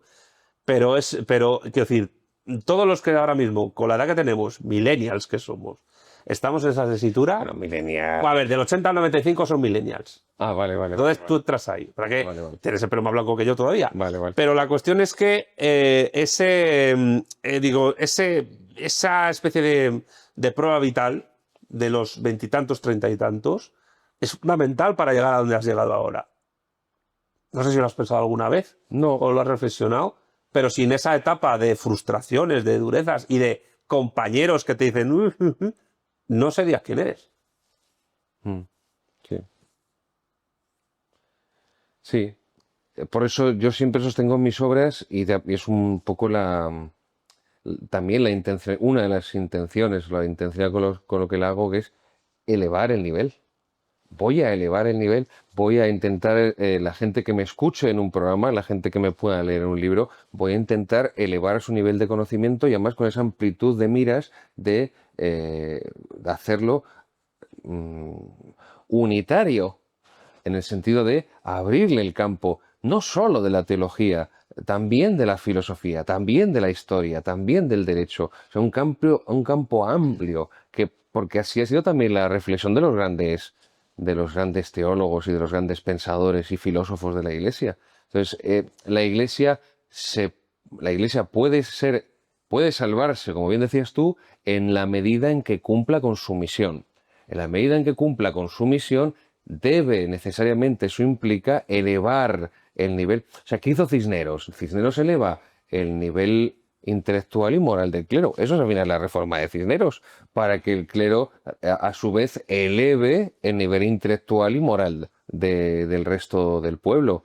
La Iglesia tiene que, ese es el camino y no hay otra. La recuperación del entendimiento, de la inteligencia, y en un mundo precisamente que no será por falta de instituciones educativas, Claro. pero en un mundo que se ha lanzado en brazos de la irracionalidad y por lo tanto de la amoralidad, en una sociedad posmoderna donde el conocimiento, sobre todo humanístico, no tiene el menor sentido y es vituperado, pues precisamente eso es un campo que la Iglesia tiene que recuperar y que además ese campo humanístico es lo que puede abrir la comprensión del Evangelio de lo que es su fe, porque no se puede entenderla sin los clásicos griegos, sin 20 siglos de historia de la Iglesia Católica, de concilios, de producción intelectual, literaria, artística, pictórica. Entonces, en tanto en cuanto la Iglesia sigue ese sentimentalismo y esa cultura, como decías tú, del marketing y de la inmediatez del mundo, desde luego está llamada a caducar,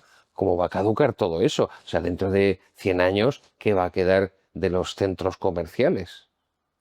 Ya, pero nada. Como construcción, Ah, bueno, como como construcción quedará. edificación. La construcción arquitectónica quedará. Dentro de 100 años, Será reutilizada de otra manera, creo yo. mientras que ahí tenemos esos edificios que son las catedrales, que tienen siglos y siglos, siglos y siglos, y ahí se siguen manteniendo y son focos de cultura y aun por muchos descerebrados, otros no descerebrados, pero siguen recibiendo riadas de visitantes, de turistas. Claro, pero que son edificios con distinta funcionalidad y a ver si no acabáis teniendo mezquitas ahí. Pero un centro comercial, y más después de la pandemia del COVID, yo creo que esto tú lo has visto en Toledo, etcétera. Todos los comercios, o la mayoría de comercios de los centros comerciales, cerraron, porque ya no tienen ningún tipo de sentido. Se conservan algún restaurantecillo, alguna horra más que esté dentro, alguna peluquería, pero la inmensa mayoría de comercios tradicionales, incluso de venta de ropa, han cerrado los centros comerciales, son fantasmas. Entonces, eso también tiene que ver un poco con la evolución de los tiempos, la evolución de la economía, la evolución de la tecnociencia. Pero bueno, dejando eso aparte, porque estabas tocando un tema que a mí me estaba llevando a hacerte una pregunta un poco contradictoria. Contradictoria no para mí, sino quizás para ti. Porque has hablado de los clásicos griegos. A medida que tú vas conociendo la evolución de la Iglesia Católica, esto es como la pregunta de cuanto más conozco a las personas, más quiero a mi perro. A medida que conoces a los cristianos católicos, más quieres y te aproximas a los filósofos paganos de la Grecia antigua. Uf, nunca me había planteado esto. Ya, para eso estoy yo. Mm, sí, podría decir que sí. Sí, podría decir que sí, claro. Por ejemplo, la reflexión que tiene sobre el placer y sí, sobre todo sobre el placer, Platón en el Filebo, pues no tiene absolutamente nada que ver con la visión que tienen del placer incluso los supuestos cristianos practicantes o incluso que tienen un compromiso en la vida de la iglesia, no está a años luz. Sí, porque en el mundo griego, o sea, yo invito a todos nuestros seguidores que, igual que San Bernardo decía de Santa María Nunquam Satis, de la Virgen nunca suficiente, pues de los clásicos griegos y latinos, Nunquam Satis, nunca suficiente, nunca será suficiente todo lo que los lean y los vuelvan a releer, porque esto es algo muy propio de nuestra cultura. Claro. La gente que lee no se le ocurre volver a leer ese libro más.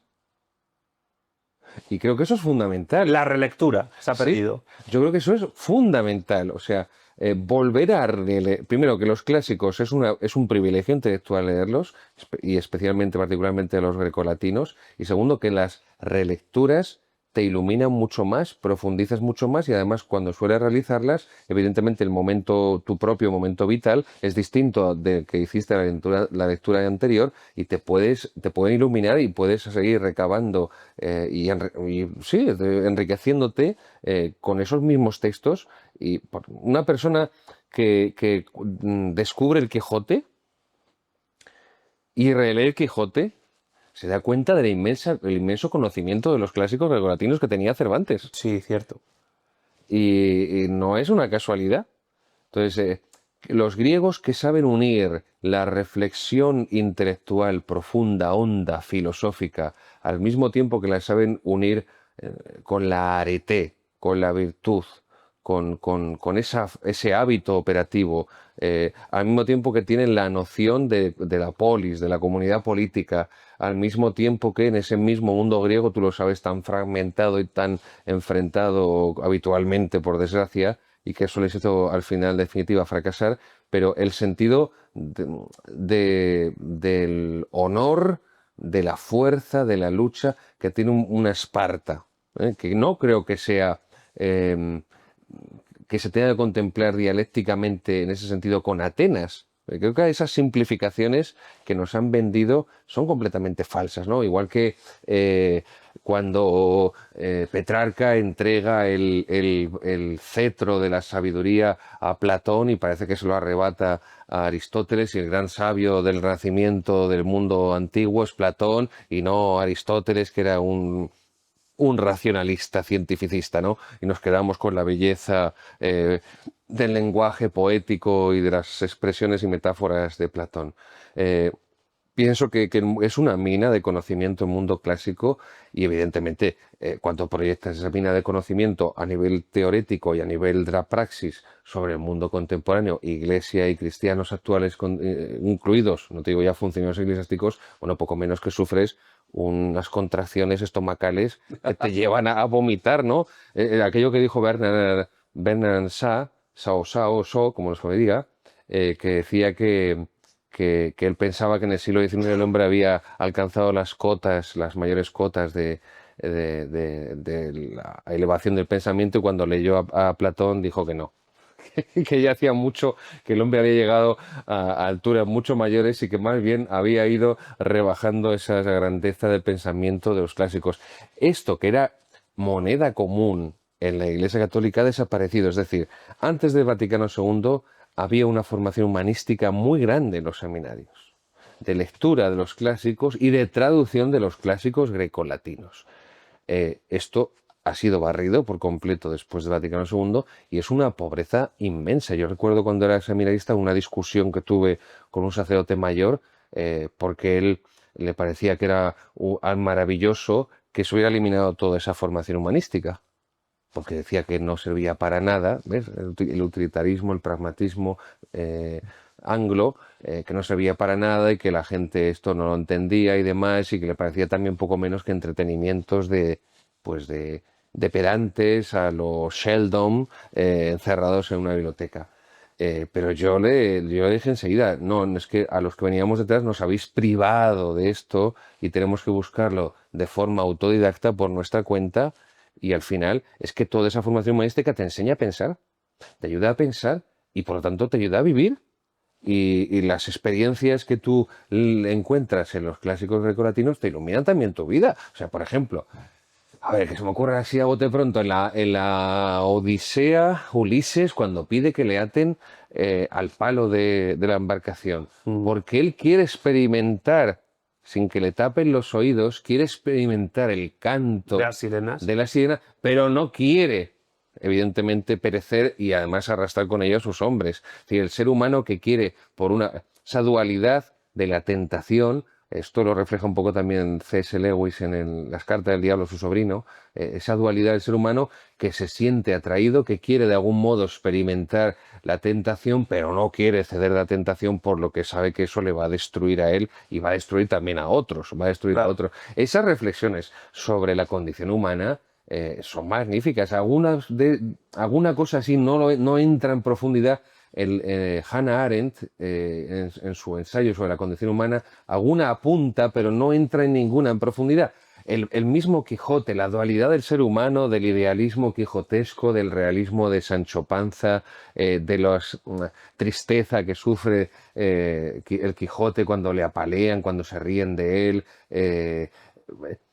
Todos los clásicos son una mina de enriquecimiento, y el haber sido privados el mundo moderno y posmoderno de los clásicos hace que incluso la propia Iglesia se haya empobrecido de manera impresionante. O sea, yo me gustaría, es algo que siempre quise hacer, nunca pude hacerlo por los destinos que tuve, y me quedé con las ganas de montar una biblioteca parroquial y de hacer una guía de lectura con personas que tuvieran interés intelectual, una guía de lectura. De algún modo he intentado, con muchas limitaciones, hacerlo en mis programas, sobre todo los de filosofía y literatura, todo el EGE, pero hacer, perdón, una guía de lectura, pues eso, de la Ilíada, de la Odisea, de la Eneida, de las tragedias de Sófocles, de los grandes, de Suetonio, de Tito Livio, De Aristófanes. de Aristófanes también.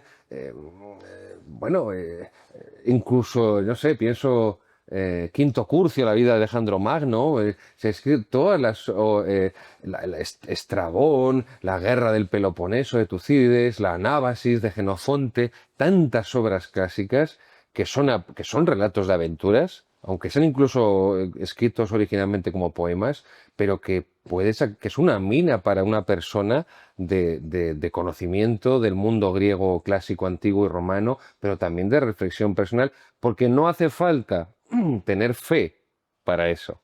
Claro. Y ahí puedo entrar en diálogo con personas que no tienen fe, porque hay una sabiduría natural, hay una racionalidad natural, que precisamente eso fue lo que los padres de la Iglesia, primera patrística, se encuentran con y dicen, bueno, chicos, esto, la semina verbi, las seminas del verbo, esto es un filón, vamos a sacar de aquí lo bueno que hay. Esto también lo va a explicar mucho San Agustín en las Confesiones.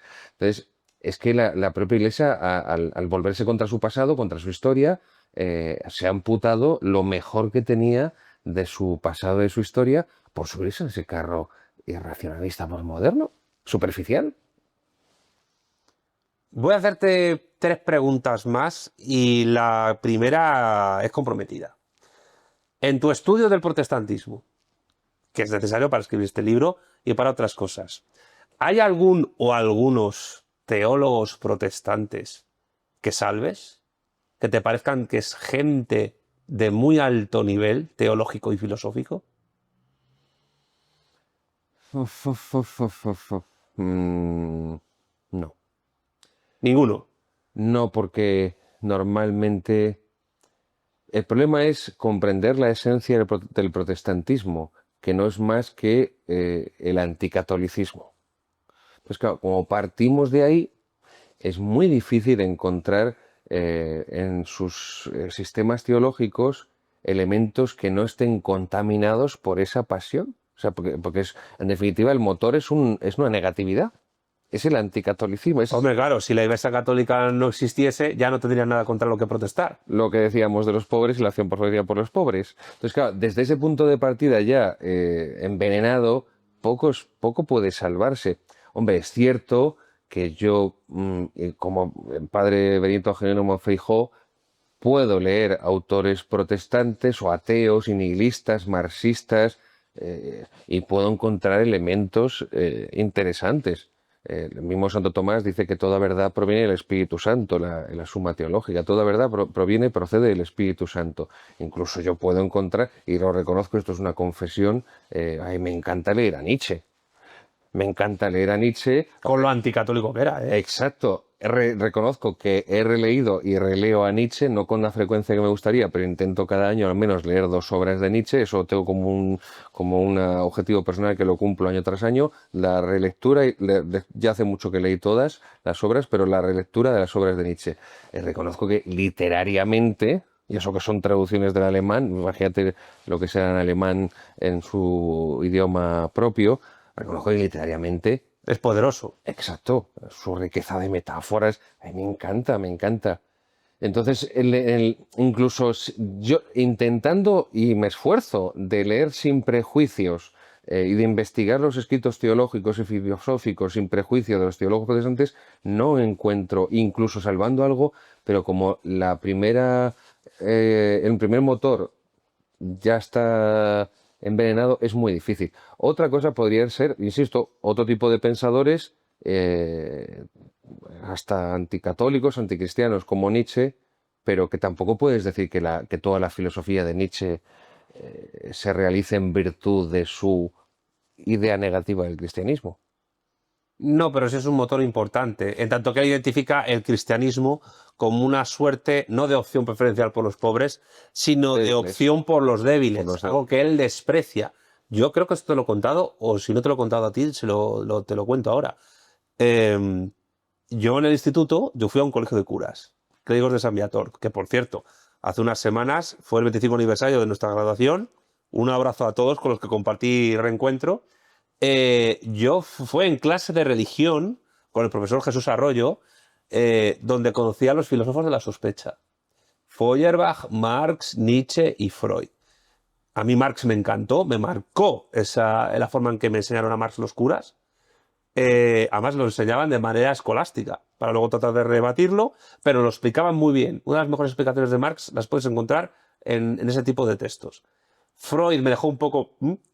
Y Nietzsche, recuerdo, y todavía me pasa, que me produjo un estupor, o sea, en plan, yo no he visto a un filósofo más cargado de bilis y de odio, no al cristianismo en general, porque además se identifica el cristianismo como una forma de socialismo también. Esto parece un liberal. A la condición humana. Claro, pero sí, a la condición humana, ya en el origen de el origen de la tragedia, cuando hace cuando señala ahí el origen de todos los males con los dionisíacos y todo esto, se ve que es una persona que desprecia cualquier debilidad humana que coarte y corte la voluntad de poder como sustantivo, como capacidad de hacer cosas, que al mismo tiempo se fundamenta en un adjetivo. La voluntad de tener poder sobre los demás.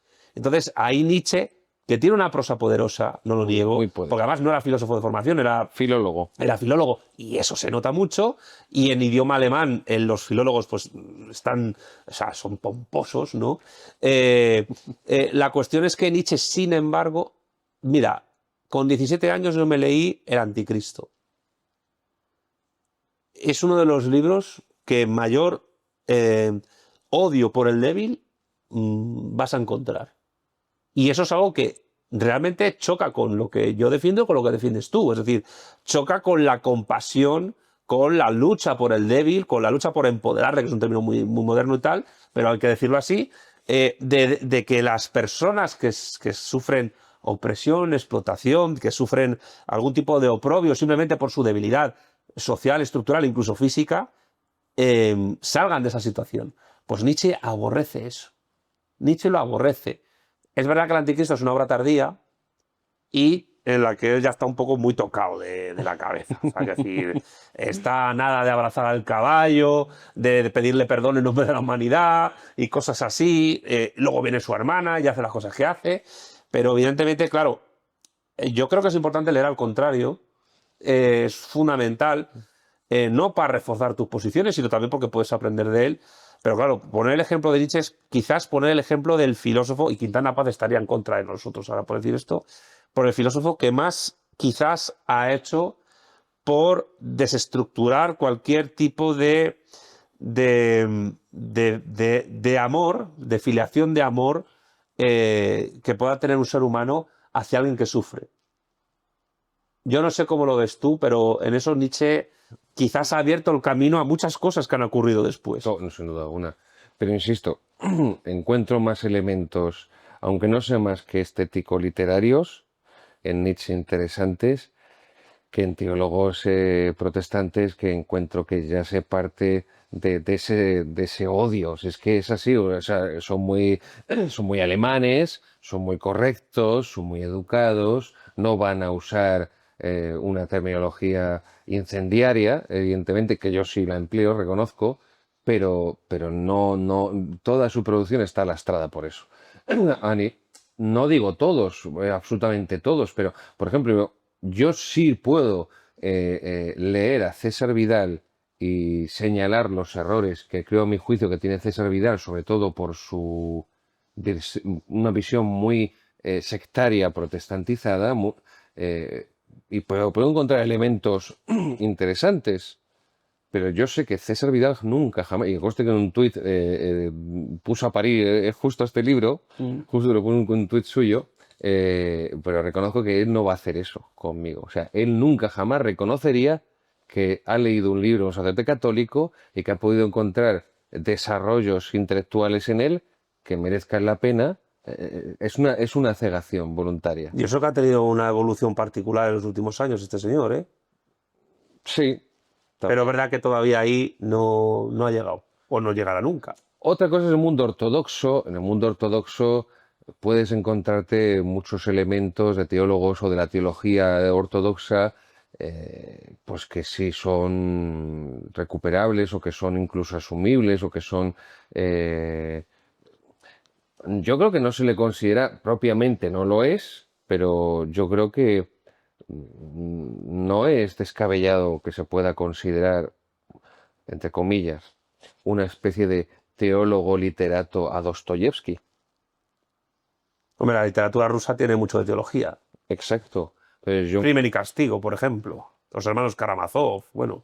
entonces yo encuentro que incluso en los hermanos Karamazov, en el relato del Gran Inquisidor, que supuestamente es que la asunción de la leyenda negra por Dostoyevsky, proyectada en la Sevilla del siglo XVI, pero yo encuentro que primero hay un error de percepción en Dostoyevsky porque lo que hace él es criticar en el catolicismo lo que hay en el protestantismo, porque le meten en el mismo saco a los que no son ortodoxos, protestantes y católicos, pero yo sí veo ahí aportes teológicos, incluso teológico-literarios, bastante notables respecto al sentido de la redención, al sentido del pecado, al sentido de la culpa, de la pobreza existencial, de las personas que están vacías.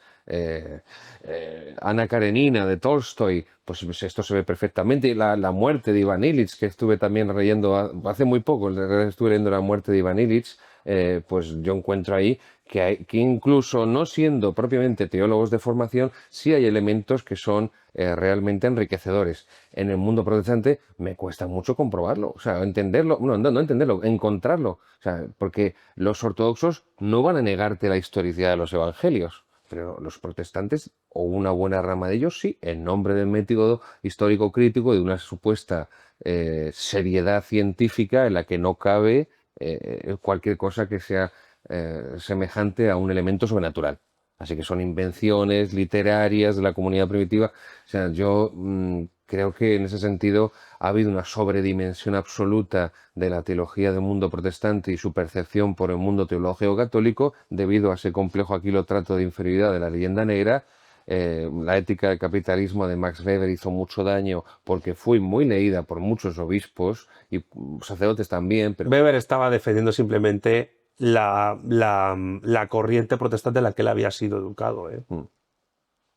pero eso caló Sí, en el mundo católico. Sí, sí. Ya, Guizot ya lo hizo, Guizot en el 19, desde el calvinismo francés, pero esto ya ha calado también aquí, y por eso, por ejemplo, que la Iglesia desde el Vaticano II mirara con admiración el cultivo del mundo bíblico protestante. Bueno, pero si aquí Cisneros ya tradujo la Biblia hace mucho y lo hizo bastante bien. No, y en la Edad Media ya existían traducciones vernáculas. El cultivo protestante filosófico.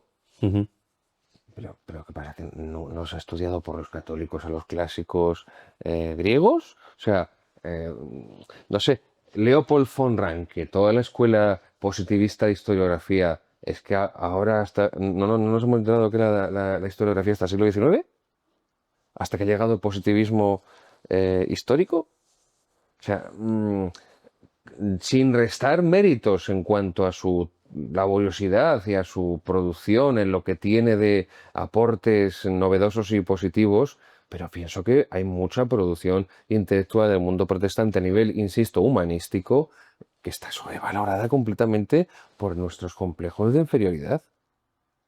O sea, en la Alemania del 16, del 17, del 18, no se han podido hacer las teorizaciones que se ha hecho en la segunda escolástica en la Escuela de Salamanca, pero ni de broma.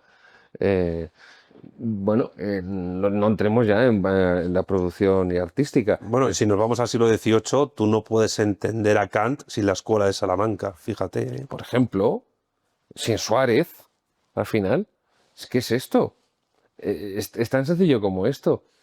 Entonces creo que nosotros mismos tenemos todavía por descubrir toda la herencia clásica grecolatina que la hemos abandonado desde hace al menos 50, si no más 60, 70 años, y a todos los clásicos del pensamiento español tenemos que recuperarlos completamente, y podemos leer autores protestantes y autores nihilistas y autores de la sospecha y demás desde una perspectiva mucho más enriquecedora, ¿no? Esto que tú que decías, o sea, que me expongan el pensamiento marxista desde clave escolástica católica. ¿Es un pensamiento novedoso?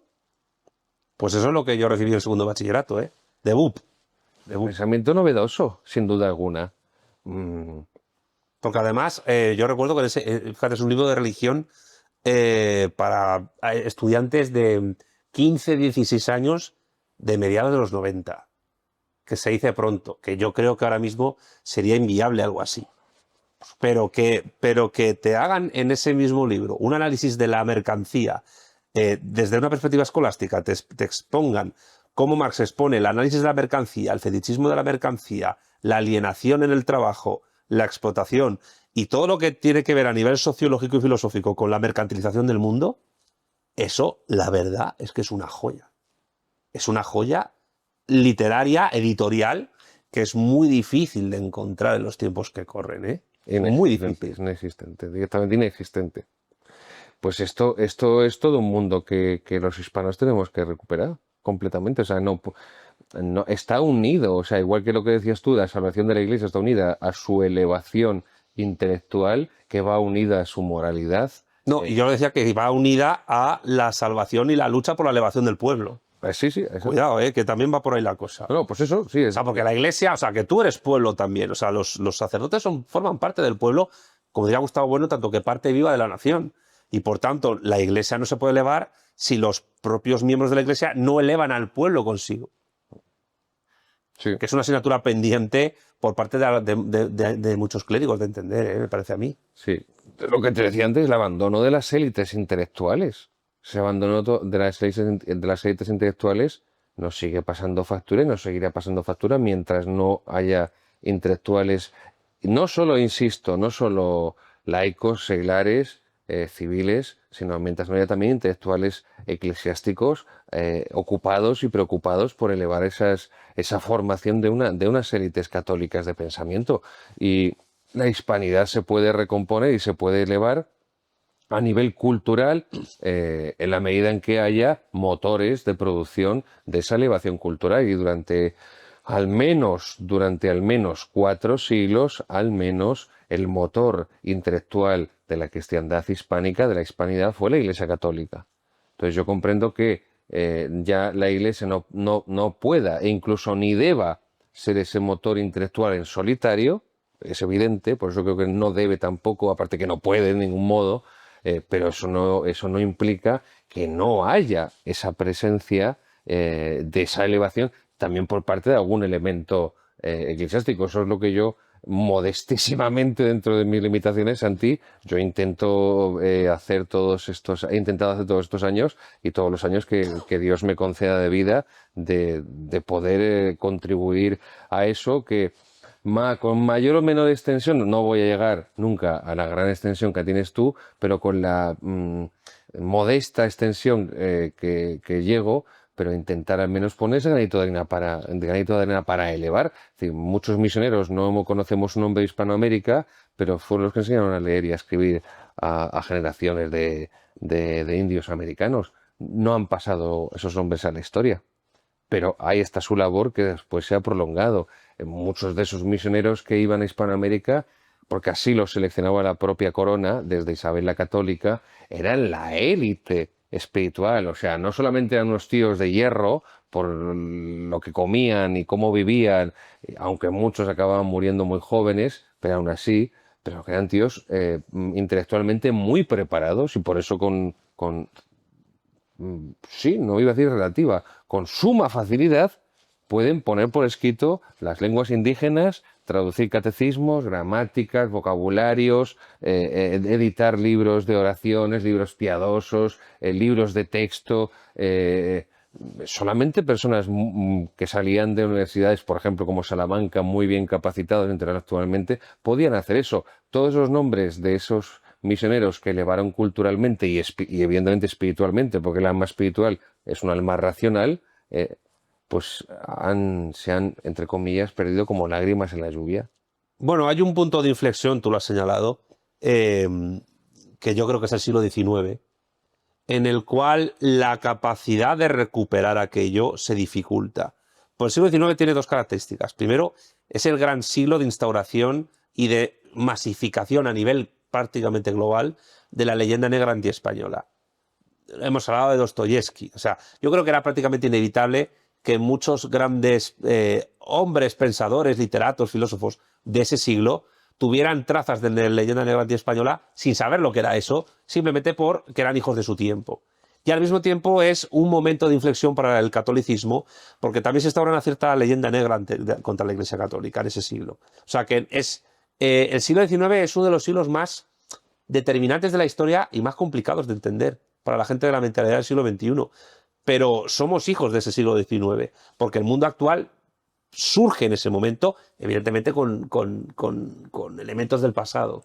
Pero el siglo XIX instaura muchos modelos sociales que todavía se siguen viviendo, aunque es verdad que con la posmodernidad también se empiezan a poner en cuestión. Pero incluso esa misma posmodernidad, y hablo de Nietzsche, empieza a gestarse a nivel de raíz de cuna en ese siglo XIX. Entonces, tiene mucho mérito que desde tu trinchera o la mía, y cuidado, aquí tienes un espacio, aquí tienes un sofá, para cuando quieras echarte una siesta, siempre viene bien tener en cuenta lo que fue el siglo XIX, pero al mismo tiempo pensar que el mundo hispano, iberófono en extensión, tiene una tradición de siglos de construcción civilizatoria, de construcción filosófica, desde la cual podemos leer el mundo, incluso el mundo en el cual sufrimos un descabellamiento, como es el siglo XIX, tomando lo mejor de la universalidad y escupiendo aquello que nos sirva.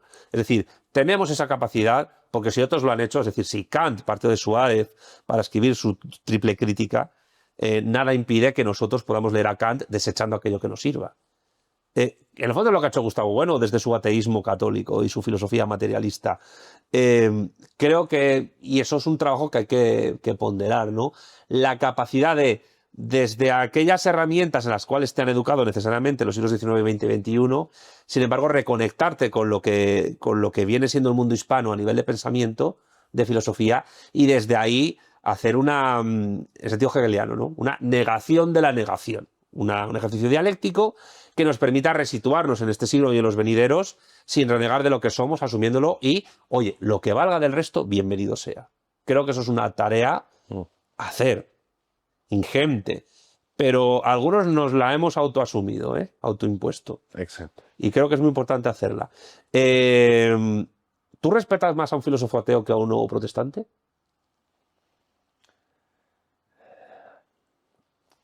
Es que, claro, yo creo que tú cuando estás hablando de filósofo ateo, estás pensando primero en la escuela de Gustavo Bueno. No estoy pensando en nada. Responde tú. Mientras sea un pensador que no esté cerrado, no en el sentido de que se pueda dialogar con él porque hay un lenguaje común y porque hay unos elementos comunes en los cuales podemos coincidir, evidentemente me encontraré más a gusto en ese diálogo con él y probablemente podemos llegar a puntos de unión con distintos niveles de unidad, valga la redundancia, pero podremos llegar a eso. Con el teólogo protestante es prácticamente imposible porque el lenguaje es completamente distinto. Porque no hay un lenguaje común, no hay términos convergentes. Lo que entiendo por Trinidad, tampoco lo van a entender ni siquiera por... No, pero los protestantes... No, porque en definitiva el problema es el Lutero, que como no nos salvamos por las obras, como nada material es instrumento y cauce de salvación, por eso la negación de los sacramentos, del derecho canónico, de la estructura jerárquica de la Iglesia, en definitiva Lutero, y él vio a dónde iba, no tiene más remedio que acabar negando la humanidad de Cristo, que es el instrumento material para hacer la redención. No se atreve a eso, pero llega justo al extremo. Está a puntito, sí. Está a puntito. Entonces, claro, hay muchos elementos con los que no puedo estar no puedo por menos estar en desacuerdo con teólogos y filósofos protestantes, porque es que no, son términos equívocos en su teología y en la nuestra. Son términos equívocos. Por más que se pretenda un espíritu ya no ecuménico, no ecumaníaco, son equívocos. Mientras que si partimos de la razón natural y yo intento no tener prejuicios y yo encuentro ese filósofo ateo al que tú te referías hipotéticamente, que tampoco tiene, podemos converger en elementos de racionalidad natural que nos pueden llevar a elementos de politicidad natural, en los cuales podemos encontrar un encuentro y una apertura bastante interesante. Termino, era una cuestión que decía en una ocasión Monseñor Lefebvre, era criticando a Ranner, decía, no es lo mismo bautizar un pagano, que fue lo que hizo Santo Tomás con Aristóteles, que bautizar un apóstata, que fue lo que hizo Ranner con Hegel.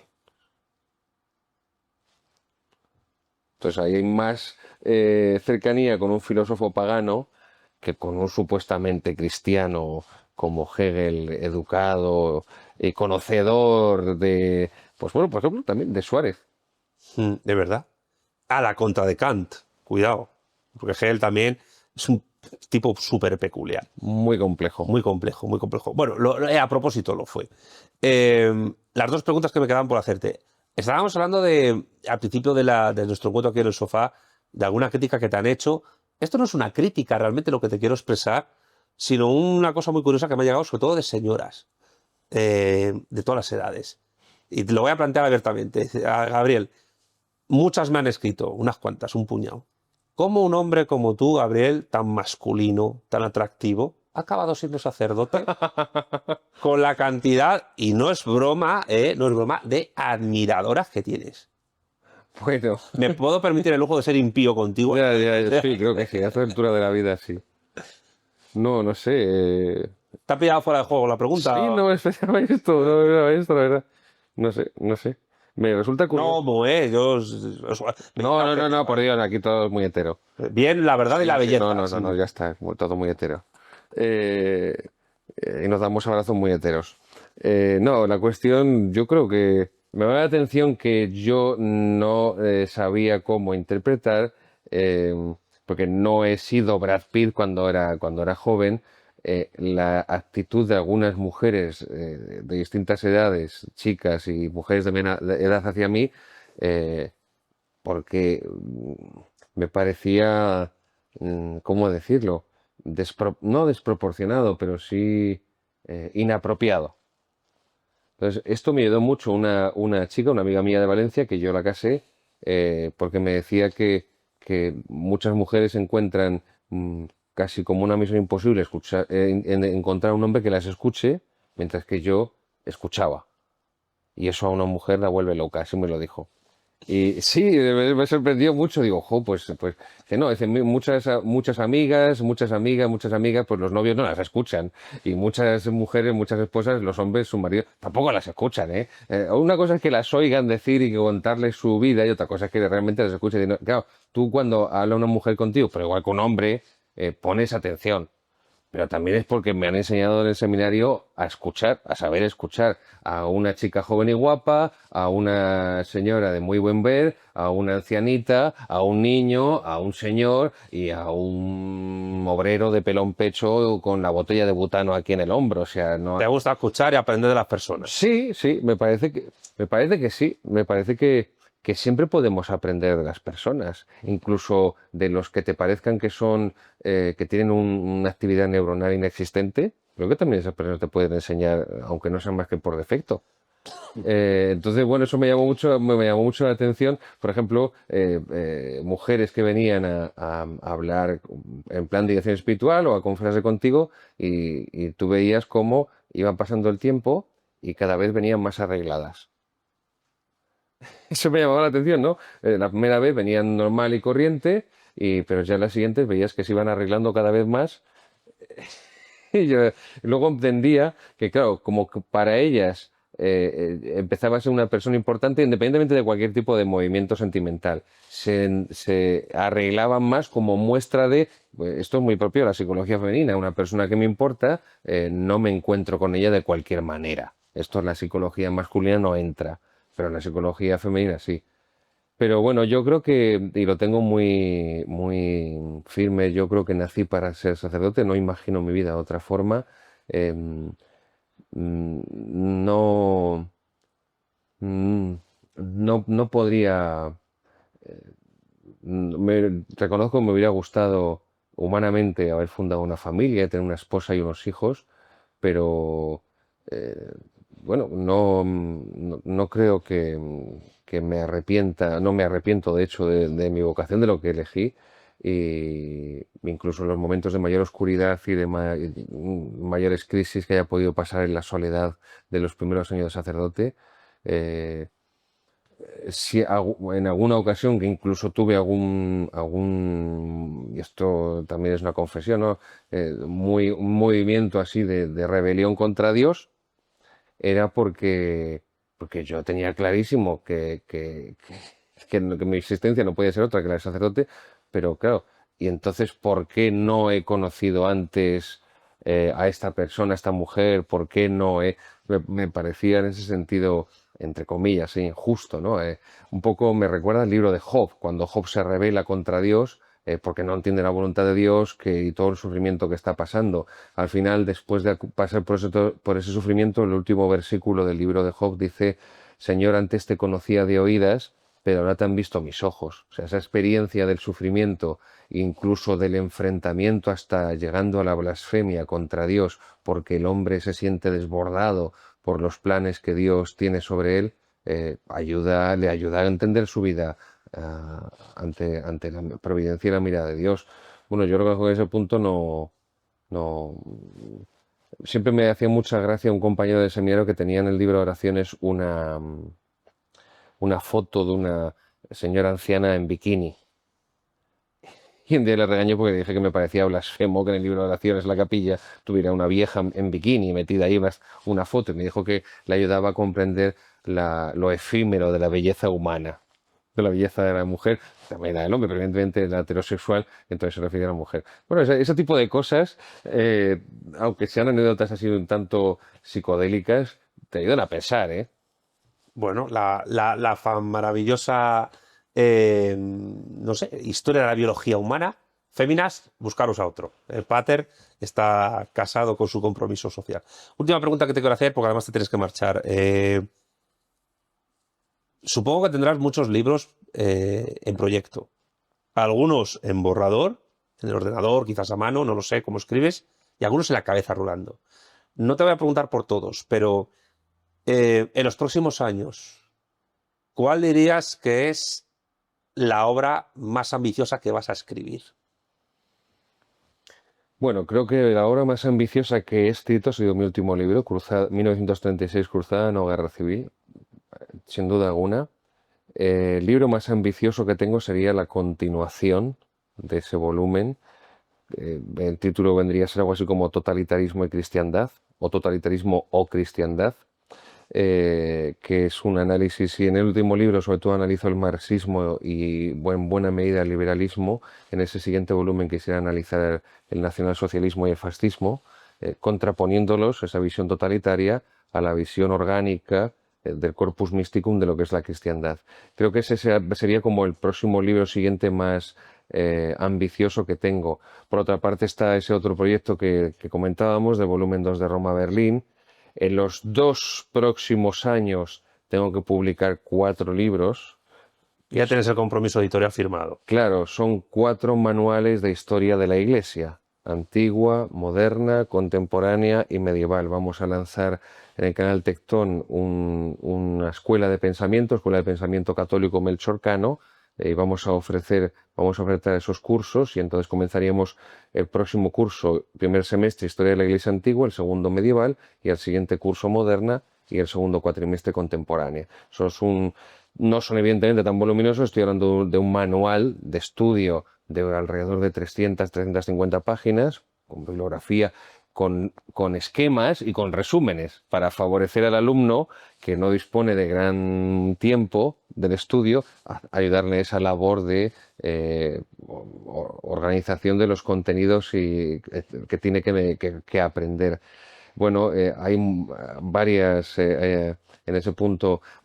Si Dios quiere, el próximo año reeditaremos Verdades y mitos de la Iglesia Católica, la historia contra la mentira, que va a ser además una edición corregida y aumentada, dividida en 2 volúmenes, para que no sea tan grueso en un solo volumen, pero también enriquecida. Bueno, estos 4 en los 2 próximos cursos ya es un trabajo bastante notable, porque hay que profundizar para poder sintetizar. Bueno, y tengo también bastante avanzado otro que se titularía Catolicismo y Política, verdades proscritas, en donde hago una división tripartita de lo que es la herencia de la razón filosófica griega, una primera parte, y expongo la ética de Nicómaco y la política de Aristóteles, en una segunda parte que sería pues la racionalidad jurídica romana, y ahí expongo sobre todo en primer lugar a Séneca, pero bueno, mejor, en segundo lugar a Séneca y en primer lugar a Cicerón, el Tratado Elegibus de las leyes de Cicerón, porque ese va a ser además el esqueleto del sistema jurídico de la cristiandad, incluso de la propia Iglesia en su derecho canónico, el derecho romano. Y una tercera parte que sería la teología cristiana, que, bueno, pues que es una exposición del Tratado de la Justicia y el Derecho de Santo Tomás, de la Suma Teológica, todo con ese hilo conductor de catolicismo y política, verdades proscritas, de poder ofrecer en un formato más breve, intentaré que sea más breve, no tan voluminoso de 750, pues una introducción al pensamiento político cristiano con los clásicos grecolatinos, con los clásicos del derecho romano. Bueno, todos estos proyectos, aparte de la tesis doctoral, de historia, concluirla, aparte de continuar con la profundización, con el máster y el doctorado en filosofía civil, con la publicación de la encomienda que me hicieron de la biografía oficial del obispo José Guerra Campos, el verso suelto del episcopado español durante la transición. Bueno, trabajo los programas, distintos cursos de formación teológica, también con la Universidad Beatriz Galindo La Latina, así que te agradezco mucho. Instituto de momento, pero Instituto que será universidad. Te agradezco de corazón que también quisieras contar con mi pobre personita, y haré lo que pueda, lo mejor posible. Hay tantos proyectos y tanto trabajo que realmente hay días que me siento a trabajar a primera hora de la mañana, después de celebrar la misa, de rezar y de hacer la oración y de desayunar, me siento a trabajar y no sé por dónde empezar, porque hay un abanico de carpetas abiertos sobre la mesa de distintas cuestiones y no sé por cuál de ellas empezar ese día, en ese momento, porque hay para dar y tomar. Sin duda. Leeré tu crítica al marxismo, a ver qué sacamos de ahí. Gabriel, tío, muchas gracias. A ti siempre. Espero que hayas disfrutado tanto como yo de este encuentro en el sofá. Muchas gracias y nos vemos en el siguiente. Si te ha gustado este vídeo, por favor, dale pulgar arriba y en la caja de comentarios deja tus impresiones, escríbelas abajo. Si te gusta mi contenido audiovisual, por favor, suscríbete a mi canal y activa la campanita para que te lleguen más novedades. Si quieres conocer otras redes sociales donde estoy promocionando mi trabajo en YouTube y también otras tareas que hago, mis libros, mis artículos, ponencias, charlas, congresos, apariciones en televisión y radio, mi trabajo en el Instituto Beatriz Galindo La Latina o mi trabajo con las vanguardias socialistas iberófonas y en concreto con Vanguardia Española, puedes encontrarme en TikTok, en X, en Facebook, en Instagram y en Telegram. Y si queréis conocer el trabajo de toda mi vida, no tenéis más que visitar mi página web oficial, www.armesilla.org. Sin más, me despido, un saludo a todos y hasta la próxima.